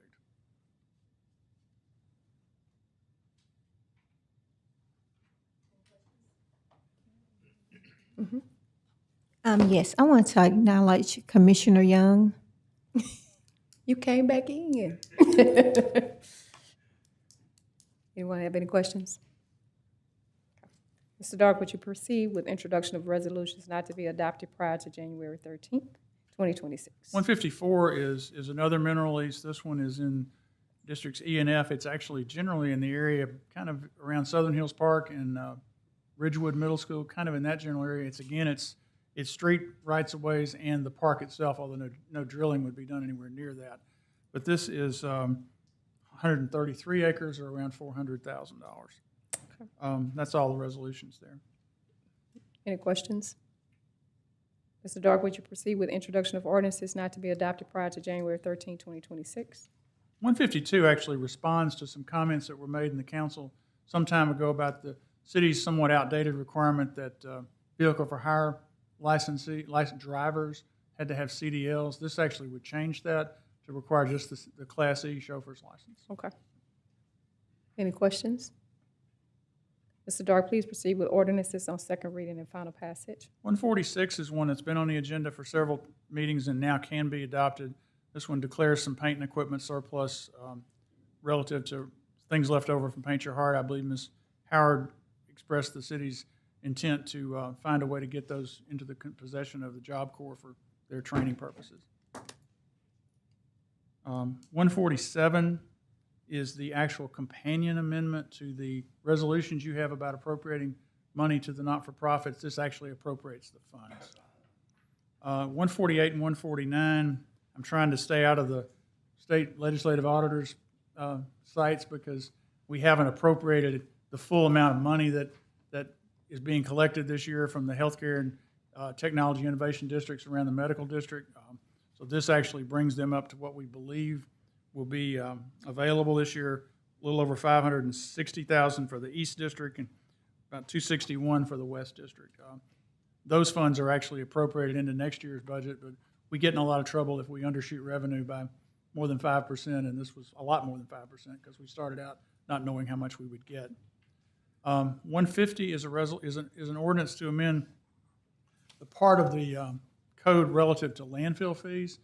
We have not changed the fees we charge industrial customers in quite some time, and the landfill operator presented us with some information on showing that we were well below competitive when it came to some of those kinds of wastes, and so we are proposing that this go into effective January 1st. Mr. Dart? Yes, ma'am. Any council member have any questions? What does the Healthcare and Technology Innovation District consist of? Mr. Pisada helped us create two districts. Essentially, one of them centers on the Willis-Knighton, the west one centers on the Willis-Knighton area. The other one centers on Oshner and Shriners in that area. They are mechanisms to provide a way to do improvements in those areas. We have not yet spent any of that money, but I think as we begin to develop, as we begin to accumulate it, at some point next year, there should be a project, at least in one of those areas and probably both. Are we improving the technology in those areas, or is it just entitled that? That's actually the title of it. It's basically a nice way of saying a medical district TIF. And what's the balance in those two right now? I'll have to look when we get to the final one, but we basically are assuming this probably gets the East District to about 600,000, the West District to about 300, because we just started with a plug number for the start of the year because we didn't have any information on how much they bring in. And they're probably going to be generating some number similar to that each year for a while. So once we get a board established for those organizations, which needs to come to y'all as well, then there should be some planning. I'm assuming it'll be mostly physical improvements to the area. That was my understanding, that it was going to be more physical improvements in that particular corridor. Yes, that's the way I understand it. More walkability, bicycles, any other infrastructure that was going to be moved in those particular districts that would make it more consumer-friendly. That is our understanding as well. It kind of complements the kind of stuff that the RAISE grant will eventually do if the RAISE grant ever gets done. Right, okay. What is just with that area, and this is just a question because I'm not asking it, but the Public Works facility there, what are the plans once the 70th Street facility is up and running? What are we going to do with that area there? We have discussed at some length with the BRF folks the possibility of a swap where they would be able to get title to some of that property and redevelop it in exchange for providing us some funds to help build a public works facility at the back part of the 70th Street process. They are quite interested in the current solid waste location, the current streets and drainage location, and the current water and sewer location. One thing that I would like to see in that and what I think TIF districts are really set up for would be some services that are outside of the hospital, like stores, restaurants, things like that make it easier on the patients in those hospitals and their families. And I don't know if we can do anything with that. It's just a thought. Yeah, Mr. Busada, are there any economic development plans as far as that level of, I'm going to say restaurants instead of retail, and in those areas that you're aware of, or is it just all healthcare? No, it's right now the way that this was approved is the stakeholders of the different organizations are on the board that will make recommendations to you. So the funds can't be used. Those boards, those Economic Development Corporation boards, will bring you recommendations for you to consider for approval of those funds. And as in your position as the board of the Economic Development District, and I'm told and believe and have seen some really innovative ideas. And so I think that in the coming year, this next year, I would expect you to get some proposals and quite honestly, some really exciting stuff to do what we've always wanted for a long, long time. Okay. Thank you, sir. Perfect, thank you. Okay. Okay, now for the fun. Yep. Let's, We have 24 budget ordinances and probably close to 20 amendments. let's roll. That's a lot. What I'm Yep. going to try to do is go through the amendments, because we've talked about budgets generally. If you have questions about budgets, we'll talk about them specifically.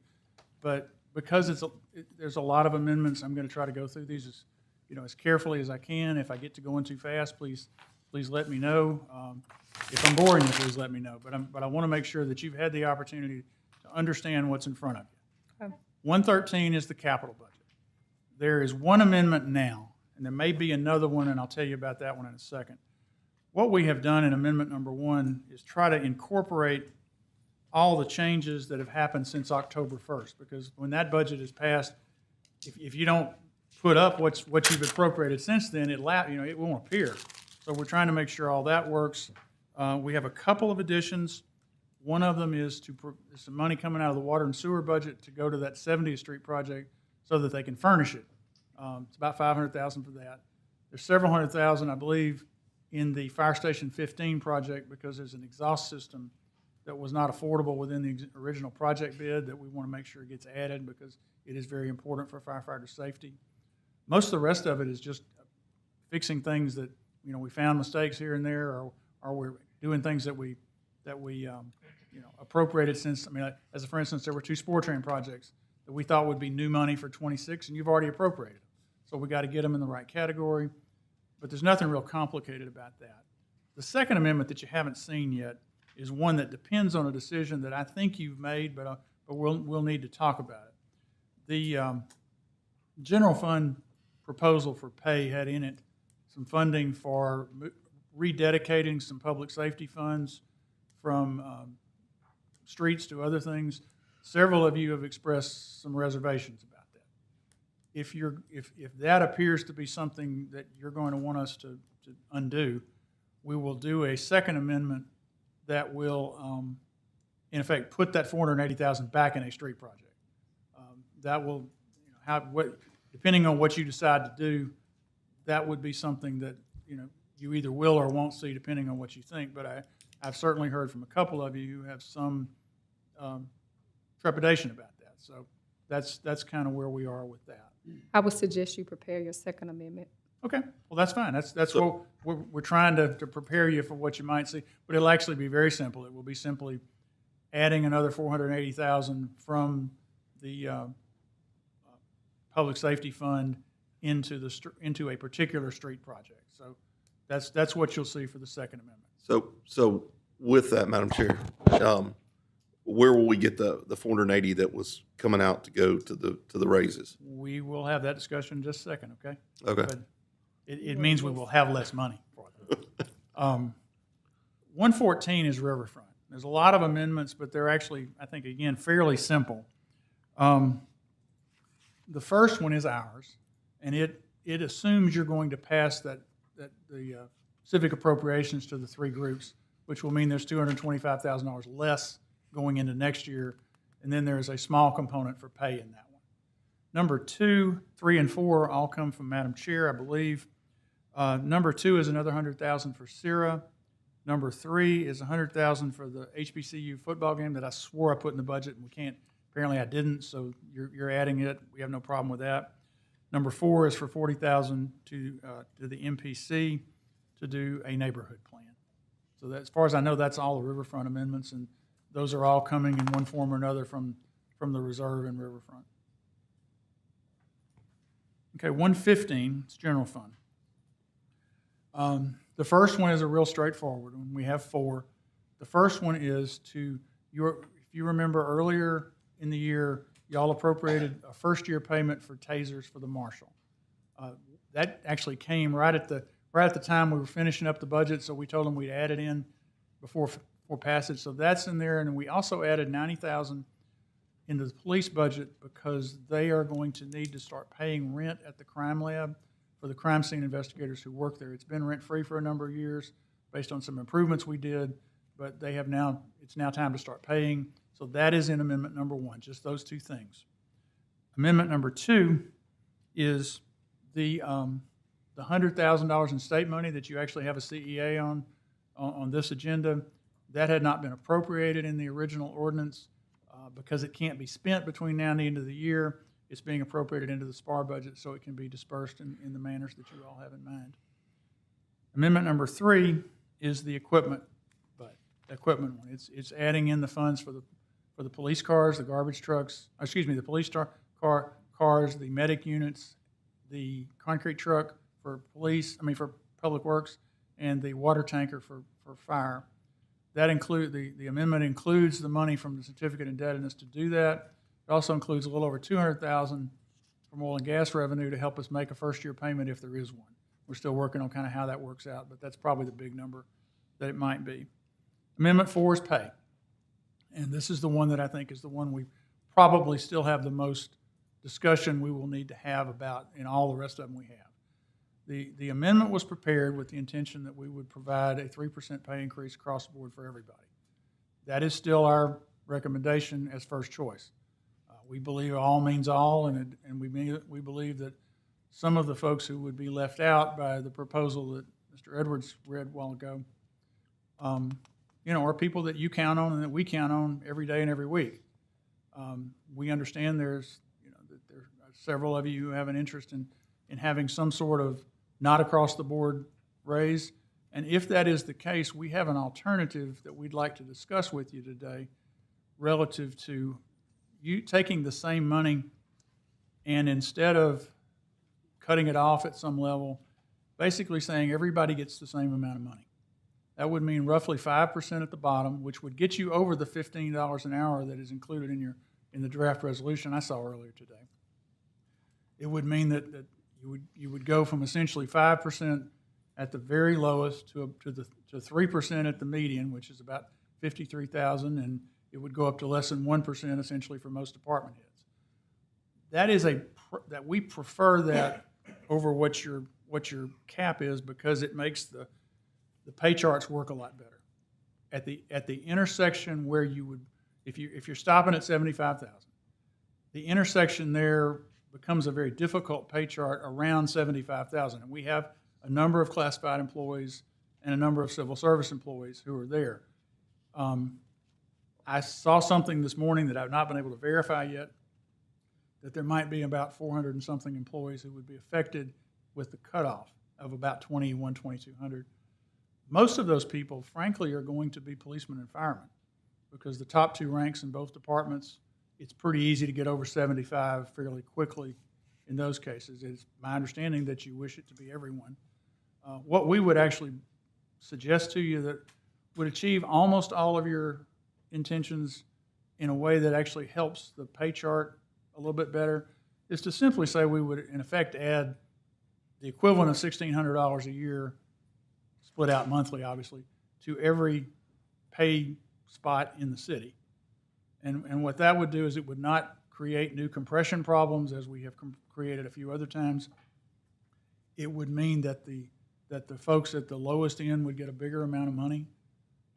Look, I'd prefer the 3% straight, but if it is the sense of the council that you wish to do something else, our recommendation to you is that you do that rather than a flat cutoff at 75,000. We'll administer whatever you do, but we think there are advantages to doing it the other way because we don't have the problems trying to figure out what the pay chart looks like if you've got somebody making 74 now who's going to be making 76 because they're not cut off, and somebody at the step above them that's making 75 something who's all of a sudden going to be below them because we have an issue. We end up with stuff like, and I think the city attorney told me this morning, his and IT and police and fire are a couple of places in particular where you've got a number of folks kind of near that threshold. Marcus's most experienced lawyers would get nothing. His new ones would get something. That's a situation that is not ideal in an office necessarily. IT has the same problem. I'm going to stop you on that. Okay, go ahead. Because when we talked about the $75,000 cap, we were not talking about civil service employees. No, we were not talking about We were not talking about fire and Right police. now, it pretty much says all, and that's No. what you mean. That's a whole different thing. We were not talking about fire and police. We were talking about only city employees. And the only reason I made that assumption is I asked Chief Smith the other night at the employee appreciation banquet because he'd been here when y'all had done or a previous council had done this. I said, did they include everybody then? And he said, yes. Yes, we Okay. did. And so the thing of where it puts you all at this higher threshold, and still for those on the bottom, not so much. And so what we're looking at is those that are in a department, that regular city department, that are, say they're in public works, and the median income, I believe that you all said for the city was like $54,000 is what we looked at on this email. So we said that we're giving increases to those particular employees, civil service employees, that make $75,000 or less is where we look to give the raises to. Fire and police are on their own particular category of what they had, and they weren't going to be affected by that. Correct me if I'm wrong. That's right. I think fire and police were always going to be the total of 5%, 3% for the raise and then 2% for the longevity. And then they were supposed to be exempt from this potential resolution. Correct. Well, again, the reason I took that assumption is because the chief said y'all had done it the other way previously, and y'all hadn't really said here. So. How does that change your scenario now? Well, I mean, again, in what I believe you should do is to take everybody else at that point. If fire and police isn't going to be in the equation, okay. The median income is still essentially what we had tried to do was say, okay, what's 3% of the average? Well, that's $1,600 a year. If you wanted to distribute that same money in a way that gave more at the bottom and less at the top, at least everyone would get something. I mean, it might be, for some people, 1%, but for some people, it'd be 5%. But how about the people that, if you've been given an increase, Mr. Dark, and then the other people hadn't received anything? How about in those particular scenarios? What we're looking at, because sometimes you guys get an incentive and then other people in the city don't get anything. And so those are the things that I believe that we're looking at as far as our employees are concerned. We have employees that are here that make less than $15 an hour. We talked about those particular employees, which means that they're barely living. And so they're gonna have to leave here and go work another job in order to be able to just survive here in the city of Shreveport. And we already know that that's a fact. I've talked about the Alice report and attainable housing ever since you all came into this administration. And so again, what we're looking at is those particular employees that come and pound this payment every day, that don't receive those particular type of increases. That's what we're looking at. And then even more so mid-year, going back and looking at what we have to do in order to retain them, our police officers back there, and looking at these things. This is constant for us, and I think because Councilman Butcher kept bringing this and bringing this and bringing this is even why this is a discussion as it is right now, because of these particular raises. And so this is what I'm looking at as those particular lay employees that we have that come over here and do what is considered to be the grunt work of everything that's going on. Yes, he has individuals in his department making $60,000 a year and doing whatever particular type of work. Yeah, they need some type of incentive because they're not getting any type of cost of living increases.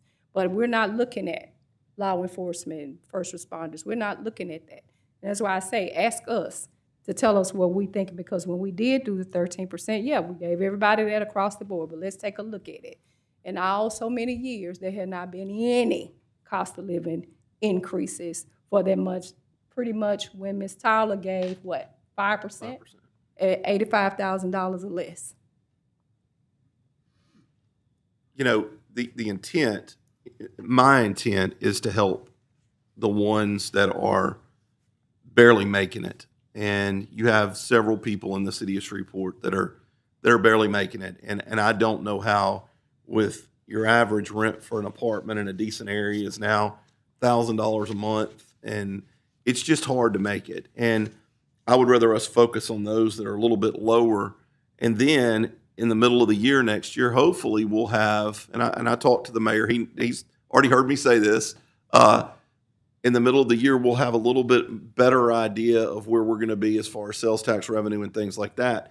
And I also do think, though, Mr. Dark, and you and I have talked about it, and you're the second CAO that's told me this, we need a sustainable source to be able to go above 5% on police and fire, and I think that's true for other employees. I think that the ultimate goal of this council is to try to work towards a more livable wage for everyone, every city employee. But I think this is a good start right now, considering, you know, I'll be honest, the bond rating scared me a little bit. And I don't know if that was the intent or what. It hit right at the right time. It's kind of changed my whole line of thinking when it comes to the reserve. And I think y'all should be happy about that, because you've been trying to tell me that for quite a while. So, I mean, I just don't want to do anything right this second until we kind of see where we are with the things that are coming down the pike. You've got some major investments coming to the city of Shreveport, not just the data center, that could impact us down the road. But I do think we're going to have a very hard discussion about sustainable ways to get the police and fire up, because the ultimate goal for me is to get police and fire up to 10% and a 10% raise.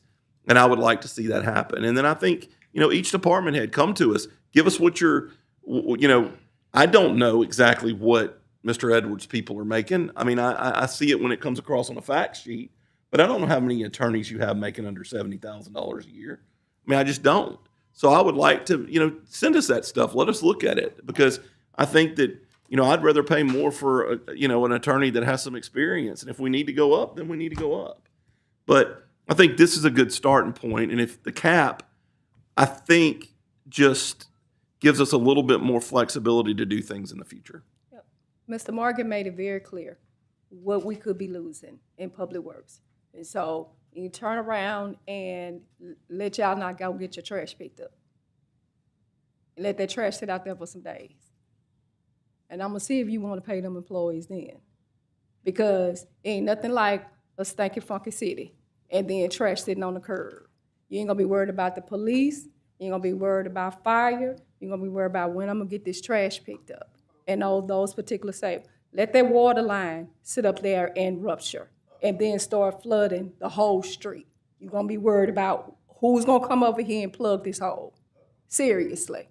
And so that's what I'm looking at. I'm looking at those employees that's doing those grunt work. We have certified plumbers in the city of Shreveport. They're not turning around and making something that's going to keep them competitive here. That's why we get it, because we got good training ground when it's here. So I agree with the councilman. When it comes to our first responders, we have to put them in a competitive rate. Because again, as soon as we raise something, then the sheriff going to raise something, then the state police are going to raise something to try to get them because of the training that we have. And the right experience here. level. And that is a given. And so I'm trying to see, how do I help to retain the employees that we have here and making a significant investment. And then when they leave here, if they're working a second job, it is by choice, not by necessity in that particular regard. And what is going to go and make them competitive in that sense. Those are the things that we're going to have to look at, because again, you have 52% of the working poor in this city. And so I'm not going to sit here and keep looking at somebody giving me 40 hours, making $13, $14 an hour, and knowing that we can increase to a certain level and then have to still choose between this. We have to also, at the same time, look at whatever ways that we're going to have to do to deal with our pension system. All of those are realities for us. And we're not looking to do like other people and kick a can down the road. We're dealing with this stuff right now. This is what we're dealing with. So this is where we are. One of the things, just to remind you, that we had in our whole discussion about pay generally, we had reserved some funding, and I believe it was $500,000 in general fund, which included solid waste because it gets most of its money from general fund. Another couple of $100,000 in water and sewer for what we would call parity pay, which actually would address some of the stuff you're talking about. Some of the people that we are the farthest away from market on. So that's going to be there pretty much regardless of what sort of deal you have. I do think you are sending a message to a lot of division heads and upper-level technical folks that they don't deserve any money, and that does concern us. I'm not sending that message to them. I'm talking about the people that they have working under them that cannot afford to live. Well, I guess one of what message are we sending to them? That they're coming here and they have this level of advantage and they can't live, what message do we send to them? Listen, you guys hadn't come up with a cost of living increase for any of these employees. I'm trying to figure out why are we moving $3.9 million from here? What does the reserve turn around and look like here? We came in here with $66 million turning around up in these reserves, and we down right here. So tell me again, when do we make those employees that are making so much less money a priority in this city? Y'all guys already making $100,000+ a year. Come on, let's be real about it. I guess what we were trying to say is that. And I'm not saying that they don't deserve a raise, but let's be real about it. You guys will give increases that may not have to come through us. So let's not do that. Let's not do that.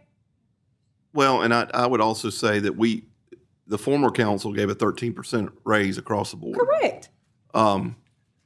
So, I mean, if you average that out to cost of living raises over the last several years, that's a tremendous thing, and it was for everybody. And honestly, I disagreed. I was in the same place I was today. I wanted it to be for the lower people that were making less money. But we did give a 13% raise, what, 3 years ago? Mm-hmm. So, you know, I hate that, but we're also on Woodside being told we don't have the money to do this, but we're just trying to be a little bit more fiscally responsible until we can get our sea legs up underneath us and figure out where we're going to be. And I don't think it's too much for us to ask to give the ones that are just making a little bit less money the majority of the raise. So, sorry, go ahead. Yeah, Mr. Dark, I have to beg to differ on this, because when you have department heads making $100,000 to $120,000, $130,000, and then they have their employees under them making $13 an hour, they can't keep employees. So it does no department head good to make all of this money, and they can't manage or keep employees. That is why we suggested to you that one of the possibilities, if you gave the same amount to everyone, you'd be giving 5% raises at the bottom and 1% at the top. That we prefer that to the cap, but that's a policy call at some point. You're going to make it, and we'll live with whatever. I do know that the sharp cutoff is a problem to the pay chart. So what is 1%? So of $200,000, 1% is $2,000 a year. If you go to $20,000, it's $20. I mean, it's $200. So it's roughly, so if you've got somebody making $20,000 a year, they're roughly going to get a $200 a year raise. But if you have somebody making $200,000, they're going to get a $2,000 a year raise. So, I mean, that's where my problem lies.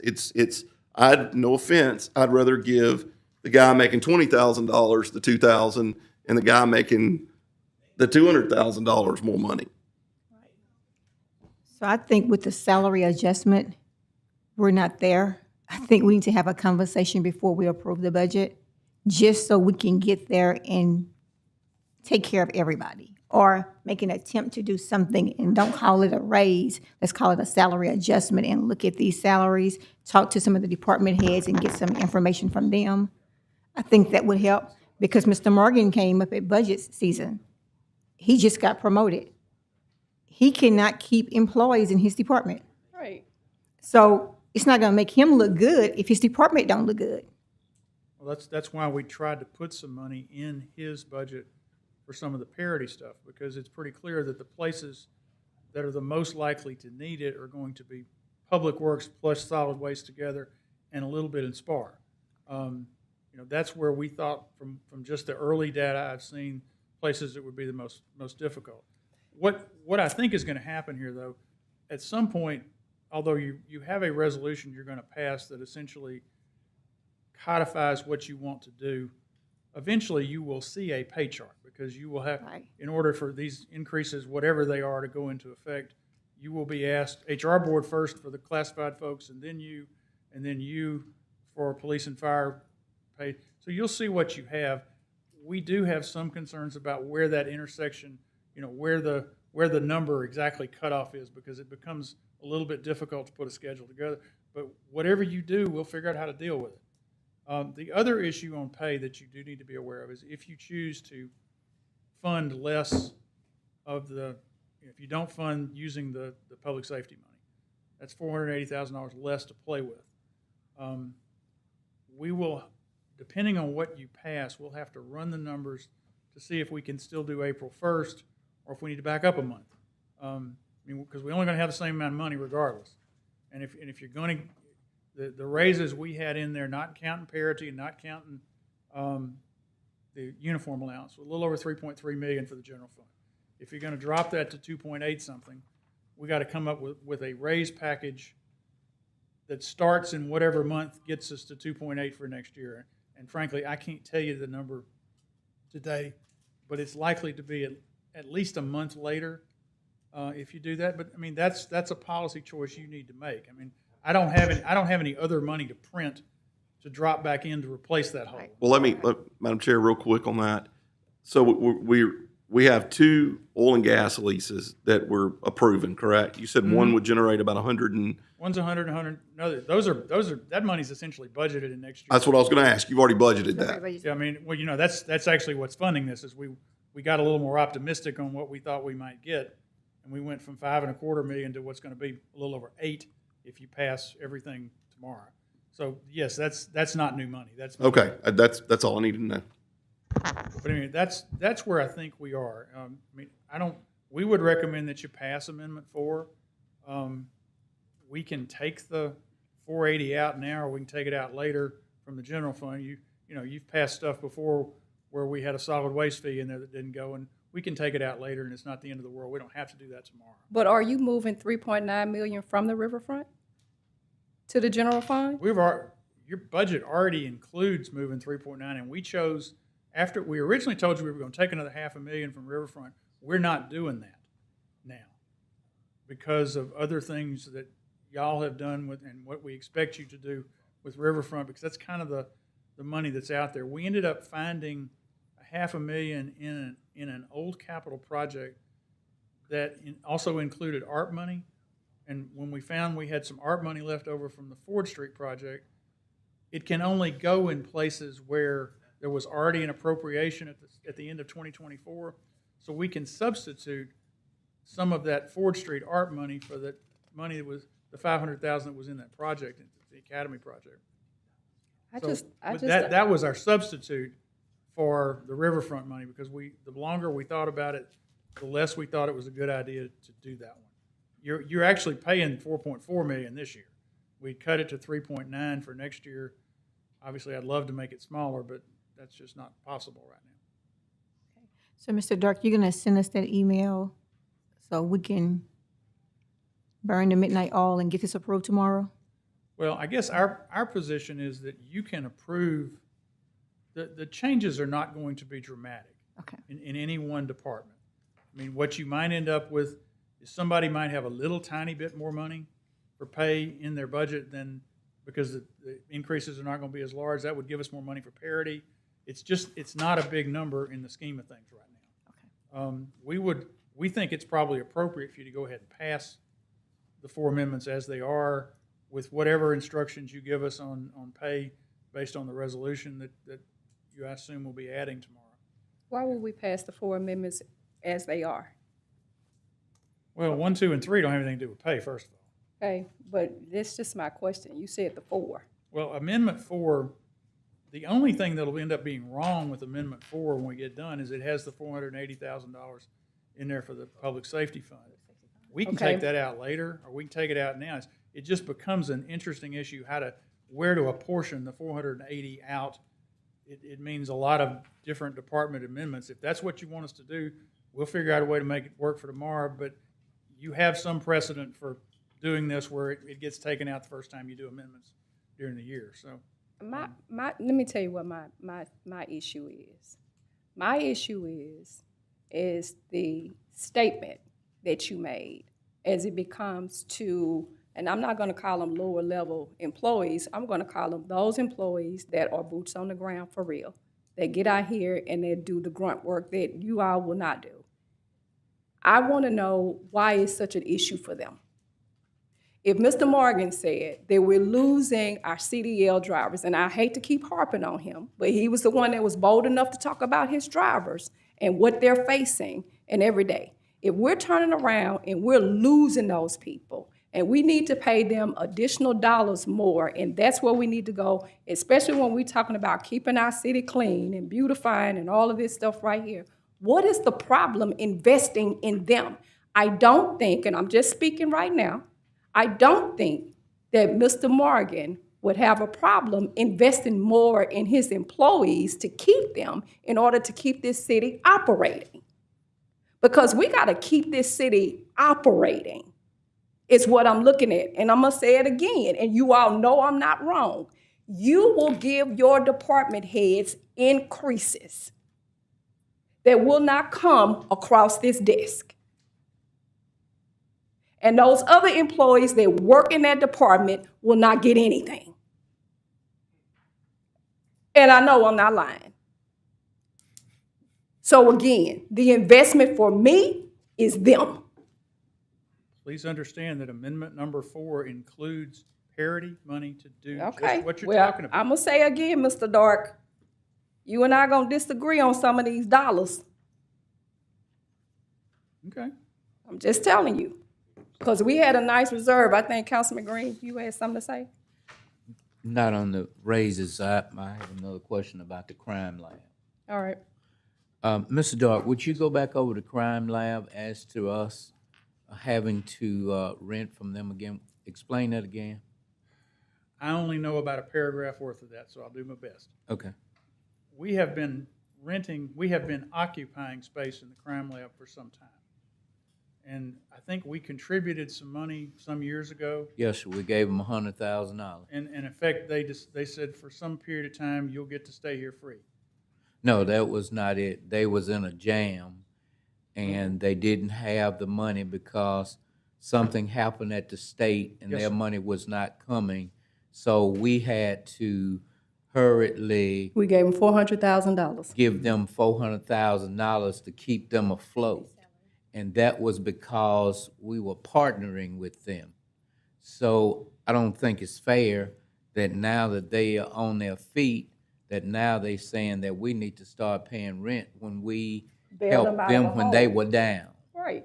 So that was, I can't remember how long that's been, a couple of years ago. It's been about 4 years ago. And I don't think that $400,000 has, evaporated, that now they on their feet and they got their money, that now they say, hey, y'all need to pay us because of whatever. Not only did we do that, we also fixed the street as well because we did everything they asked us for.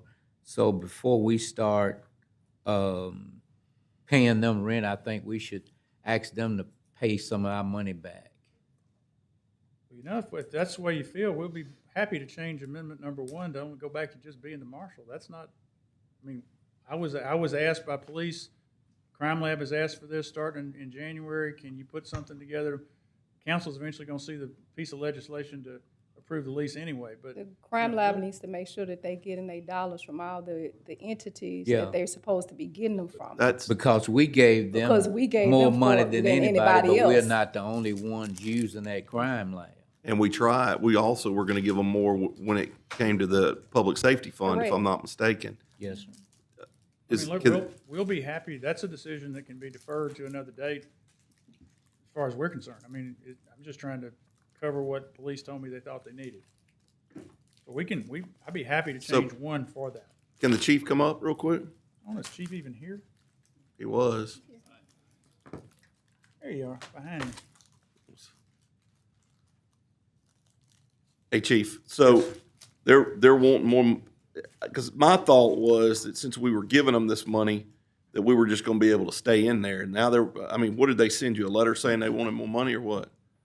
I think there is an agreement originally when you gave them the 400,000 that we could be there for 3 or 4 years, and it covered that period.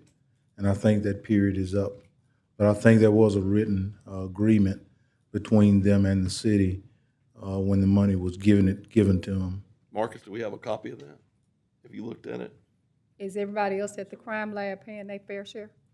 And that was one of the problems, Because that they weren't. they wasn't paying their fair share. Yeah, I don't doubt that at all. We're the only ones that actually occupy the building. Others just use the service. My question is, are the other people that use the crime lab in this particular region paying their fair share? Because we bailed them out the hole. Sure, I understand. I mean, there were I think he came up here and talked, and threats of cutting people back, and Right. it was a bunch. I mean, I don't mind if we have to pay rent somewhere, but I want to make sure that we're just not throwing them more money and nobody else, because I think at one point, and we have a new sheriff now, but at one point Correct. the sheriff had stopped paying a certain, Correct. but I'd like to know all that before I just throw them $400,000. Because I got Mr. Dart telling me we've got to find $400,000 because we're taking it out of the streets. Sure. And now we're throwing $400,000 into the crime lab. We're only throwing 90,000. It's not the same. Okay. I just No, know I mean, what. look, the simplest way to deal with this one is just to change amendment number 1 back to the way I started with it, which was just the marshal's tasers. Y'all can And sort the rest of it Y'all out. can visit crime lab after the first of the year. Okay. I mean, that's the simplest way to move on with that, and we certainly don't mind. You're probably going to want them to come talk to y'all, either through the public safety committee or, regular meeting, whatever, at some point, and that can all be worked out sometime. Not now. I guess what I don't want to see is they've got a budget of X amount of dollars, and they have a $400,000 deficit. Now they're asking us for additional money. Chief, correct me if I'm wrong, though. One of the things that kind of informs all this is that we get some benefit from being in there. Am I correct? I mean, the crime scene lab folks. Oh, yes, we use We'd rather their be there equipment. than anywhere else. Right, It, and I got it. significantly expedite the time that, evidence is processed because we're using their equipment, and that's where it would be taken no matter where we were. Right, and I'm for that, Chief. Yes, sir. My only problem is, Yes. if we had not helped them, they would have been closed. That's Sure. what they said to us. That Sure. if they don't get this money, then it doesn't matter. They was gonna be shut down. So, Sure. My grandmama said, one kindness deserve another. Oh, I agree. So, I'm Okay, just, just find that document, because I'm quite sure there was some kind of document, some kind of agreement that was done when the money was given to them.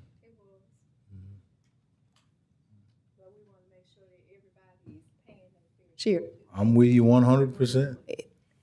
I'm with 100%. That Northwest Louisiana That's right, crime lab. Northwest. Northwest. Yes. Okay. Thank you, Chief. Yes. Okay, to summarize general fund, which is the one we're going to have, I mean, all of this gets easier after this one, believe me. Right now, we would assume that we change number 1 to remove the crime lab money, which is a very simple change. We can have that to you in the morning. Number 2 and 3 stay the same because you don't have any questions about equipment or questions about the $100,000 from the state. What is your thought on 4? I mean, 4, if you're going to have money for a pay raise, you need to have something that puts the money there. So we would prefer you go ahead and pass it. If you have changes you wish to make in it, please say so, because, I mean, this is the time to do that. If you don't want to talk about pay raises at all now, we can come back after the first of the year, but I think you're probably better off just trying to do this now if you can, because you're going to have, if you pass that resolution, you will have set the parameters for how we do it. The only thing we'll need to figure out beyond that, I think, is let's see what we changed in the cost if there is a cap, and see how that balances with the public safety money we don't have, and see if that lets us keep doing raises April 1st, or whether it means we move, 2 weeks later, 4 weeks later, 6 weeks later. Probably no more than 4, but, that is just not math I can do on the back of an envelope right now. But, I mean, that's where we would be right now. If you have other thoughts, this would be a really good time to tell us. I actually believe we've been pretty clear on that. Well, are you? I think what we're looking at is the $75,000 cap that is not inclusive of fire and police. Civil service employees are not included in that. We want you to give us what those particular costs are at that particular rate. I think that's what we said today. Tell us what those particular cost savings is. That determines if there needs to be any movement of the $480,000. from the Public Safety Fund. Because right now, you're basing all of these numbers on a raise that is across the board. You had another proposal. At the same time, I believe that Councilman Butcher wanted to look at down the road, not far, but down the road, how you again go back and look at another increase as it relates to police and fire, to get them up to a level, because we know of the understanding that once we increase, then other parties are going to increase as well. That's going to keep putting us into this competitive operation. When we talk about our higher tier employees at over $75,000, we'll evaluate that in the middle. You all need to be looking at what is going to go in a factor of a cost of living increase for these employees, and how do you build a merit system for that? Because the system is not equitable. I don't care what anybody says. It is not. And so I'm looking at how this man gets to keep those employees, how water and sewer, that we get to keep our certified plumbers that we have. For those that are in parks, what are we doing? You need to look at your attorneys and what level are you bringing them up to, because there is not a balanced system. Where's the benefits survey that we need to have in order to gauge these wages, so we'll know where we are as a municipality? Because I'm gonna tell you, and I know for a fact, that there are discrepancies in the pay.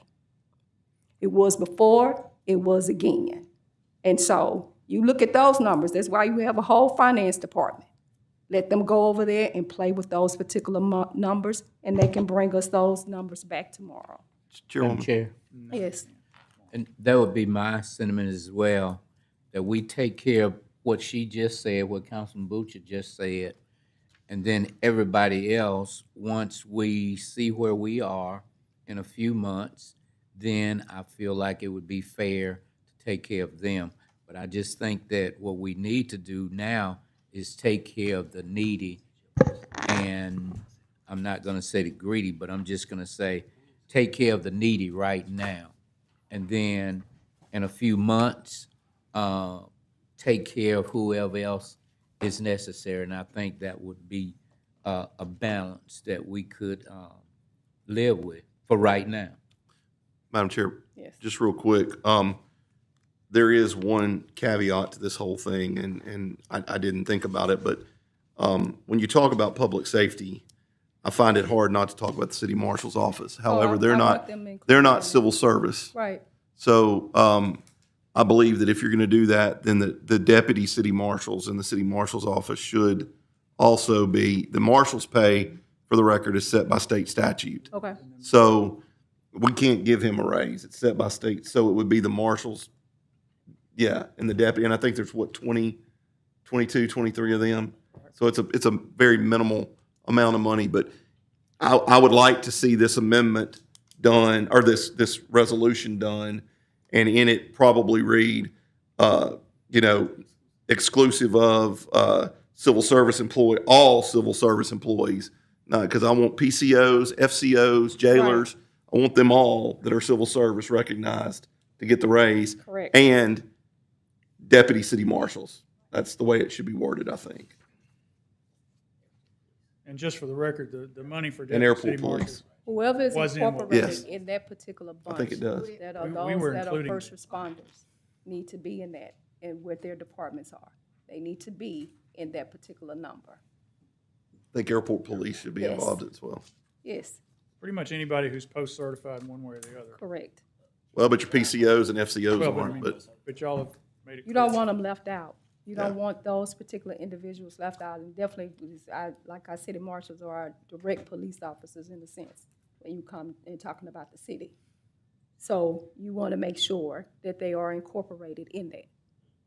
yeah, I think that it should be in there, that it's, civil service, all civil service employees, airport police, and city marshal should be included in that. Okay, let me try to see if I can summarize, because you're going to want me writing an amendment tomorrow. Okay. You clearly want the 3% for all of those people. And you want us to fund, all the civil service and civil Plus service the 2%, related. plus the 2% longevity, Well, right? 2%'s already in the budget. You Okay. don't have to do anything with Okay. it. It's already there. You clearly want us to go ahead and fund that now. I'm a little confused still as to whether you want us to include funding for the up to 75 for everybody else in the amendment I'm writing. If you do, I need to do that. I think we need to. I mean, I think we need to. I mean, because I don't think we're doing anything. The only real thing we got to balance after that is whether dropping off the public safety money back into streets essentially balances out what you don't have to pay when you cap. And I think the numbers are going to be fairly close there. Yeah. In which case, we go ahead and make the provisions, if you want tomorrow, to go ahead and give the pay increases there. We've already got a separate track going. If we don't end up doing what we asked you to do relative to giving higher at the bottom and lower at the top, we already have a mechanism that HR is working on trying to figure out how to get, because 3% won't get the 1433 brand new crew members to 15. We're going to make some changes to get them there. You already told us that. Yeah. You told us that those that are making $15 or less, that you were going to bring them to their $15 level without an amendment. Yes, ma'am. Okay. So I think we include the $75,000, and then we will, like Councilman Green said, we will reevaluate it in a few months to try to get everybody a substantial raise, and hopefully by then we'll have a lot of unanswered questions answered. And then I also tomorrow I have got the information.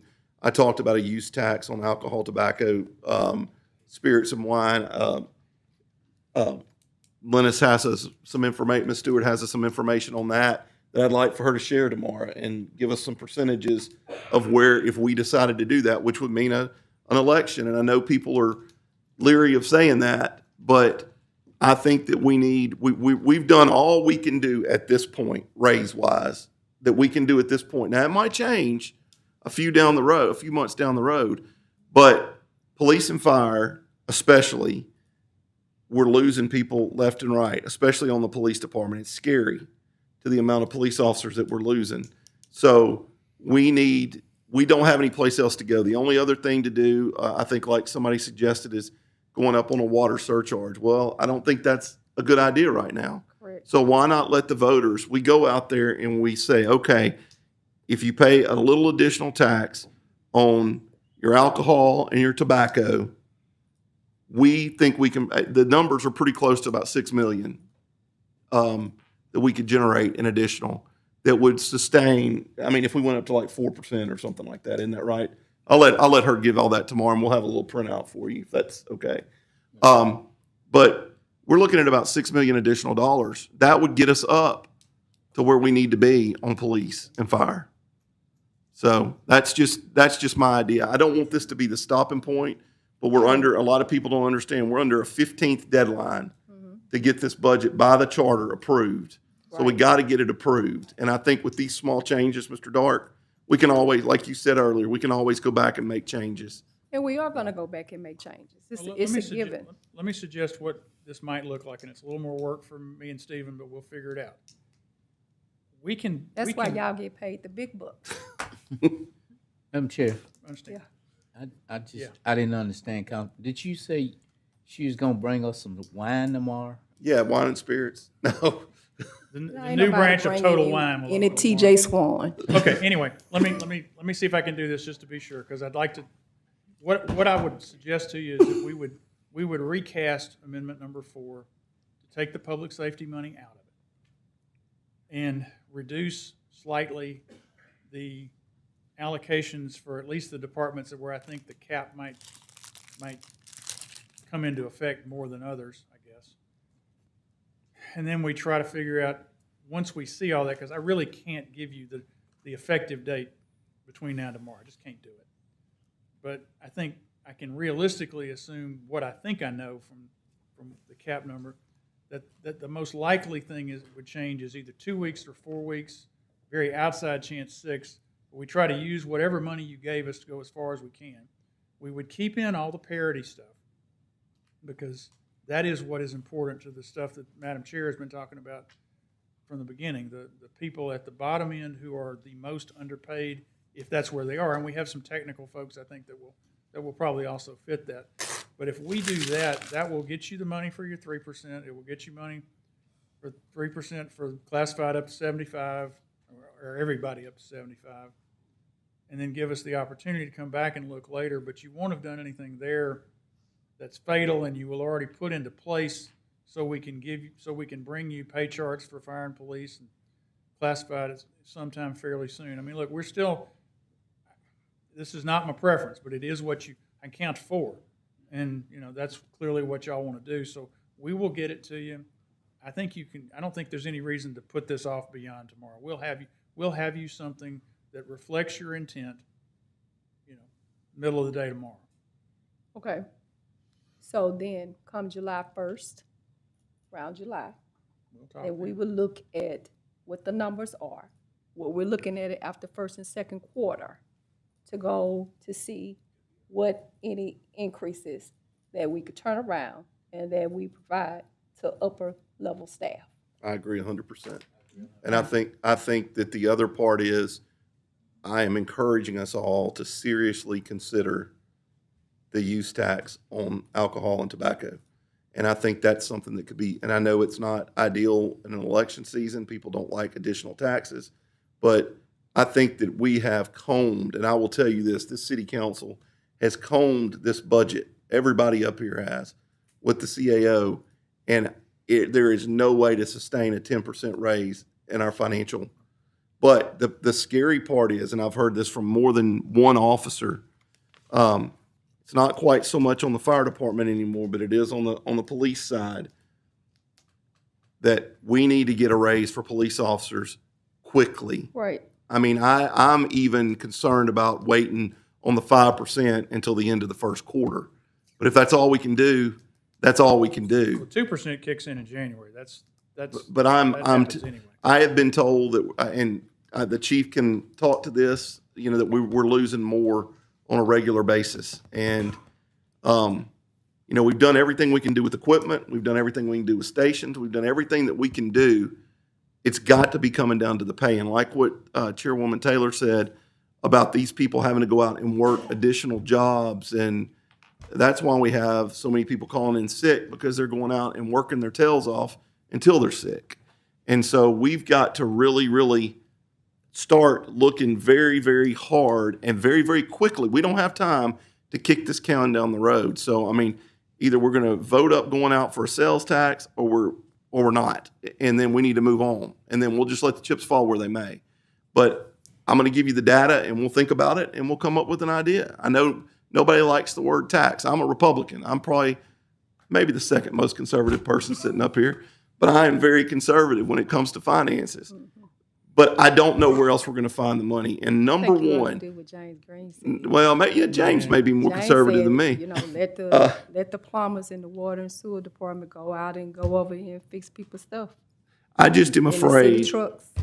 I'm afraid that the number one thing we want for our family is safety. Correct. That's it. And if you don't feel safe, whether it's a perception or whatever it is, I know our crime is down, but there are a lot of people in this town that don't feel safe. And I just think we're going to have to really make some serious, and my instinct is to take it out of reserve and let's move on and give them 10%.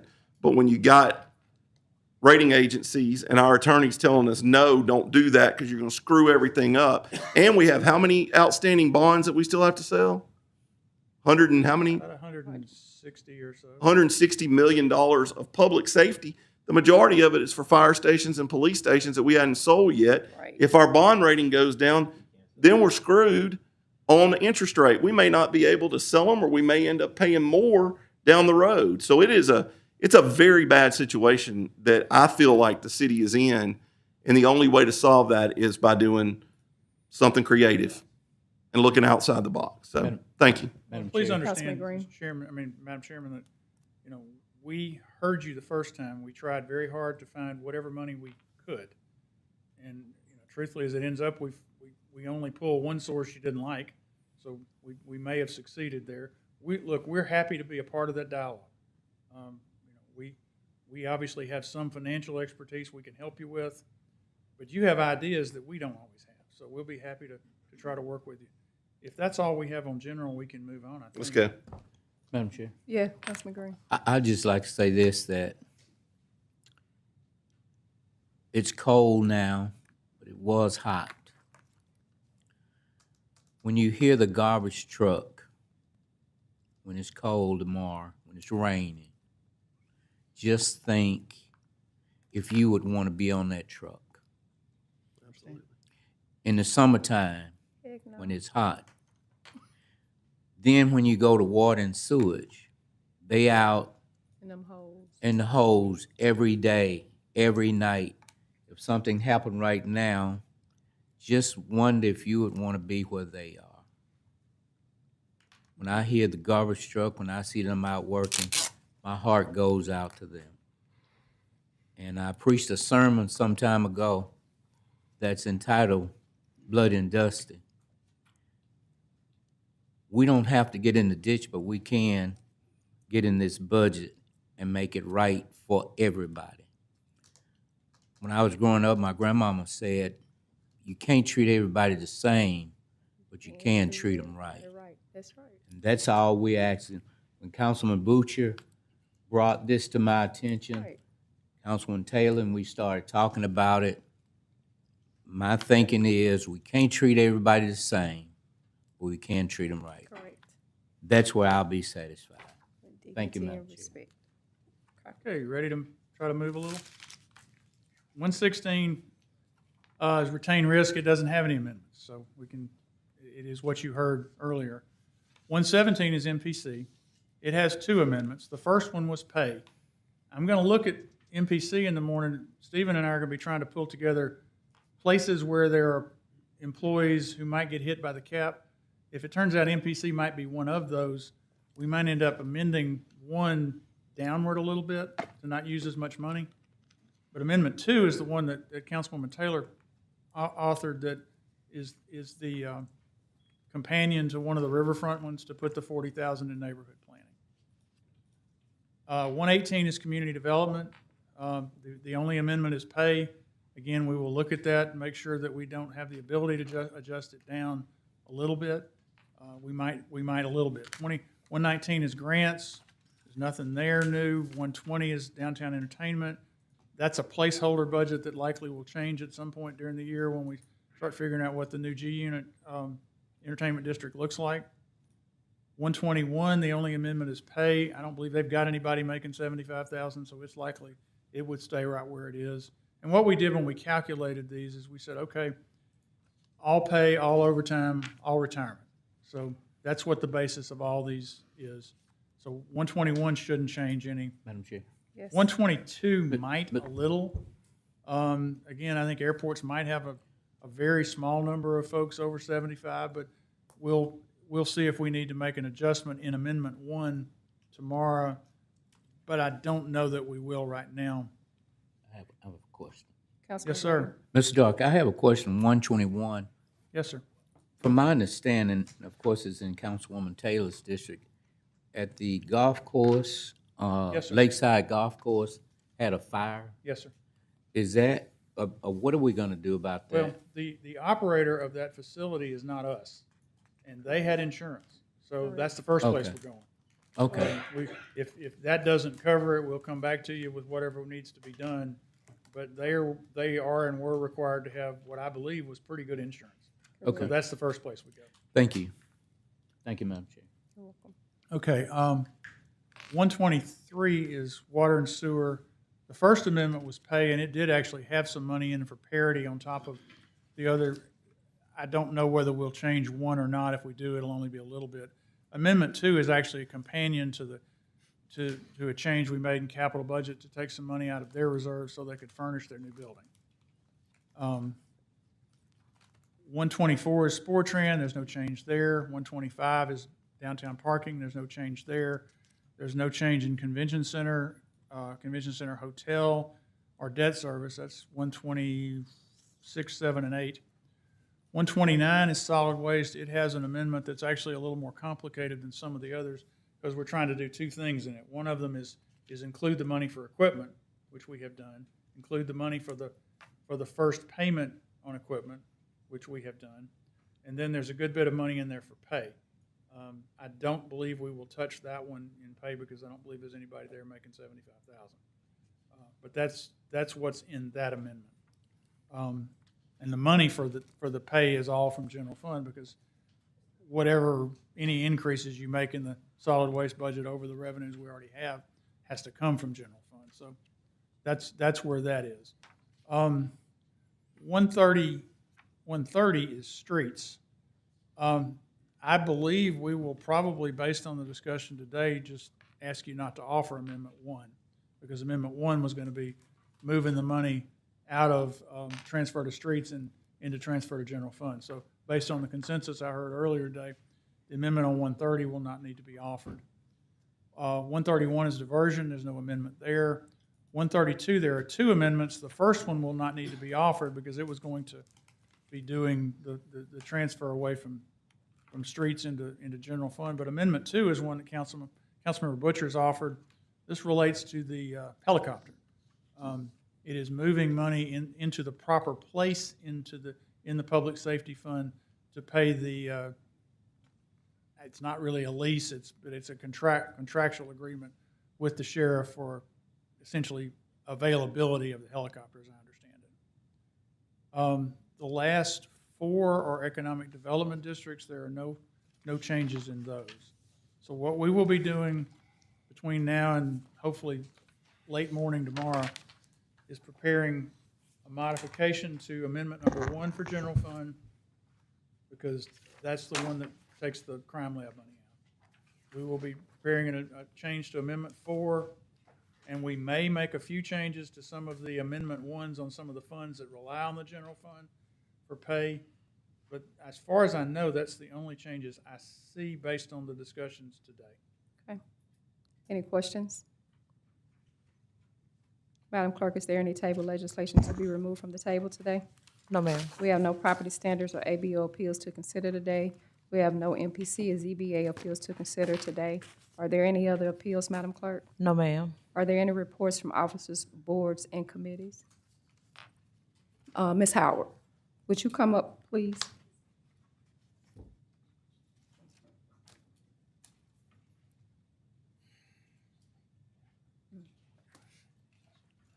Oh, yeah. Ms. Howard. Yes, I ma'am. want to thank you in community development as we implement and roll out Operation Safe Neighborhood Phase 2. You all know in Phase 1 were the Ring doorbells, and this particular phase will be the lighting and the deadbolts. Can you just give them a little overview because we plan to kick this off on Wednesday? On tomorrow, actually. Yes, tomorrow, I'm sorry. So Operation Safe Neighborhood, it is a companion to the doorbell. You know, y'all, we did the Ring doorbell.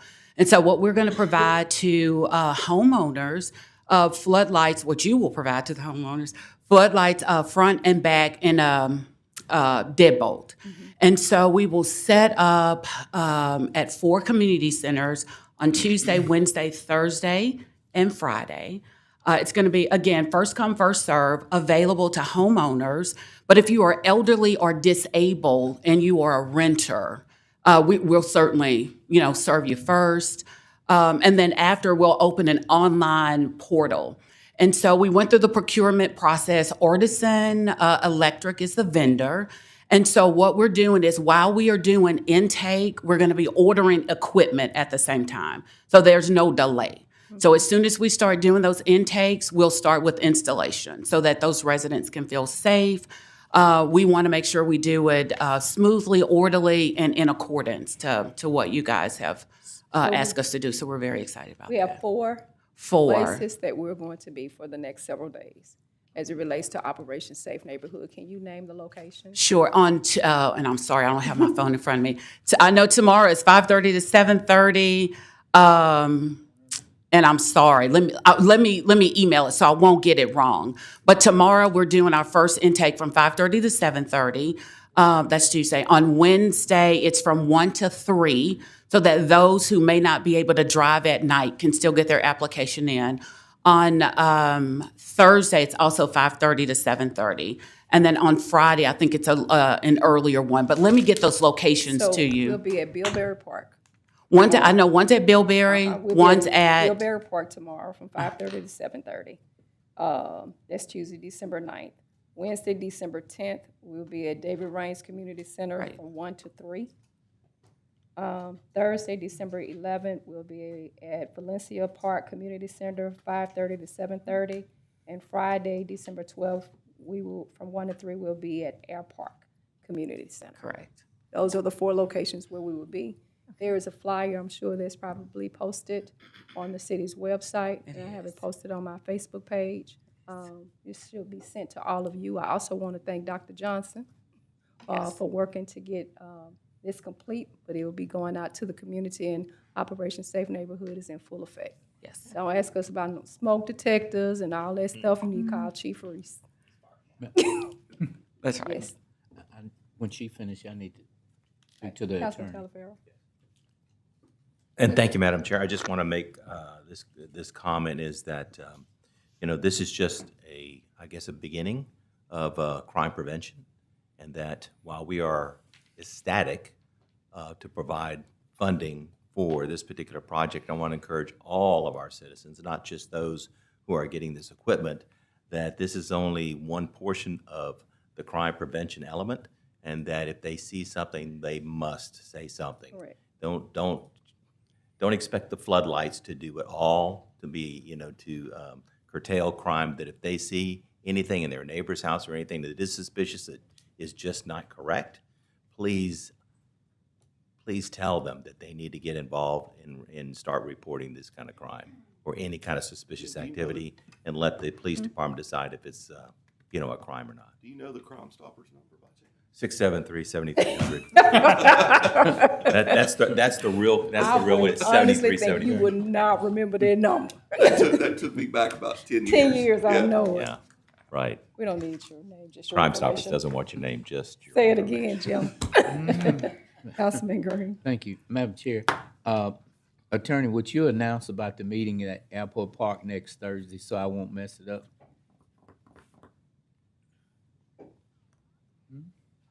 Sure will. There's a block-by-block Phase 2 workshop in Moortown, focusing on community engagement and planning of the next phase of what we're doing with the block-by-block initiative. Moortown's going to be, this is dangerous. Moortown's going to be the first neighborhood that we do that deep tissue work in. It's going to be December 11th at 6 p.m. at Airport Park Recreational Center at 6500 Kennedy Drive. Thank you, and we urge all of the citizens to come out and be part of this great block by block. Thank you. Thank you, Madam Chair. You're welcome. Madam Clerk, is there a clerk's report? No, ma'am. Happy birthday. Thank you. Yes, it is. Say it's your birthday. You want us to sing? You want It's us to Saturday. sing? Okay, we'll turn around here and sing. We have a request from the city attorney to go into an executive session to discuss the following. Ms. Major versus City of Shreveport, suit number 649654, First Judicial Court. Generica Fleming versus City of Shreveport, suit number 651192-C, First Judicial Court, both in Caddo Parish. Do we have a motion to go into executive session? So moved by Councilman Green, second by Councilman Butcher. Any discussion? Let's vote.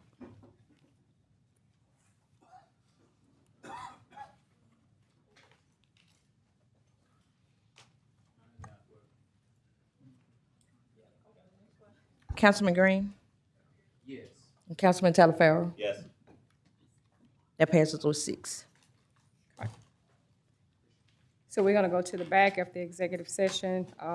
Regular meeting will be called back to order. IT, you can shut down.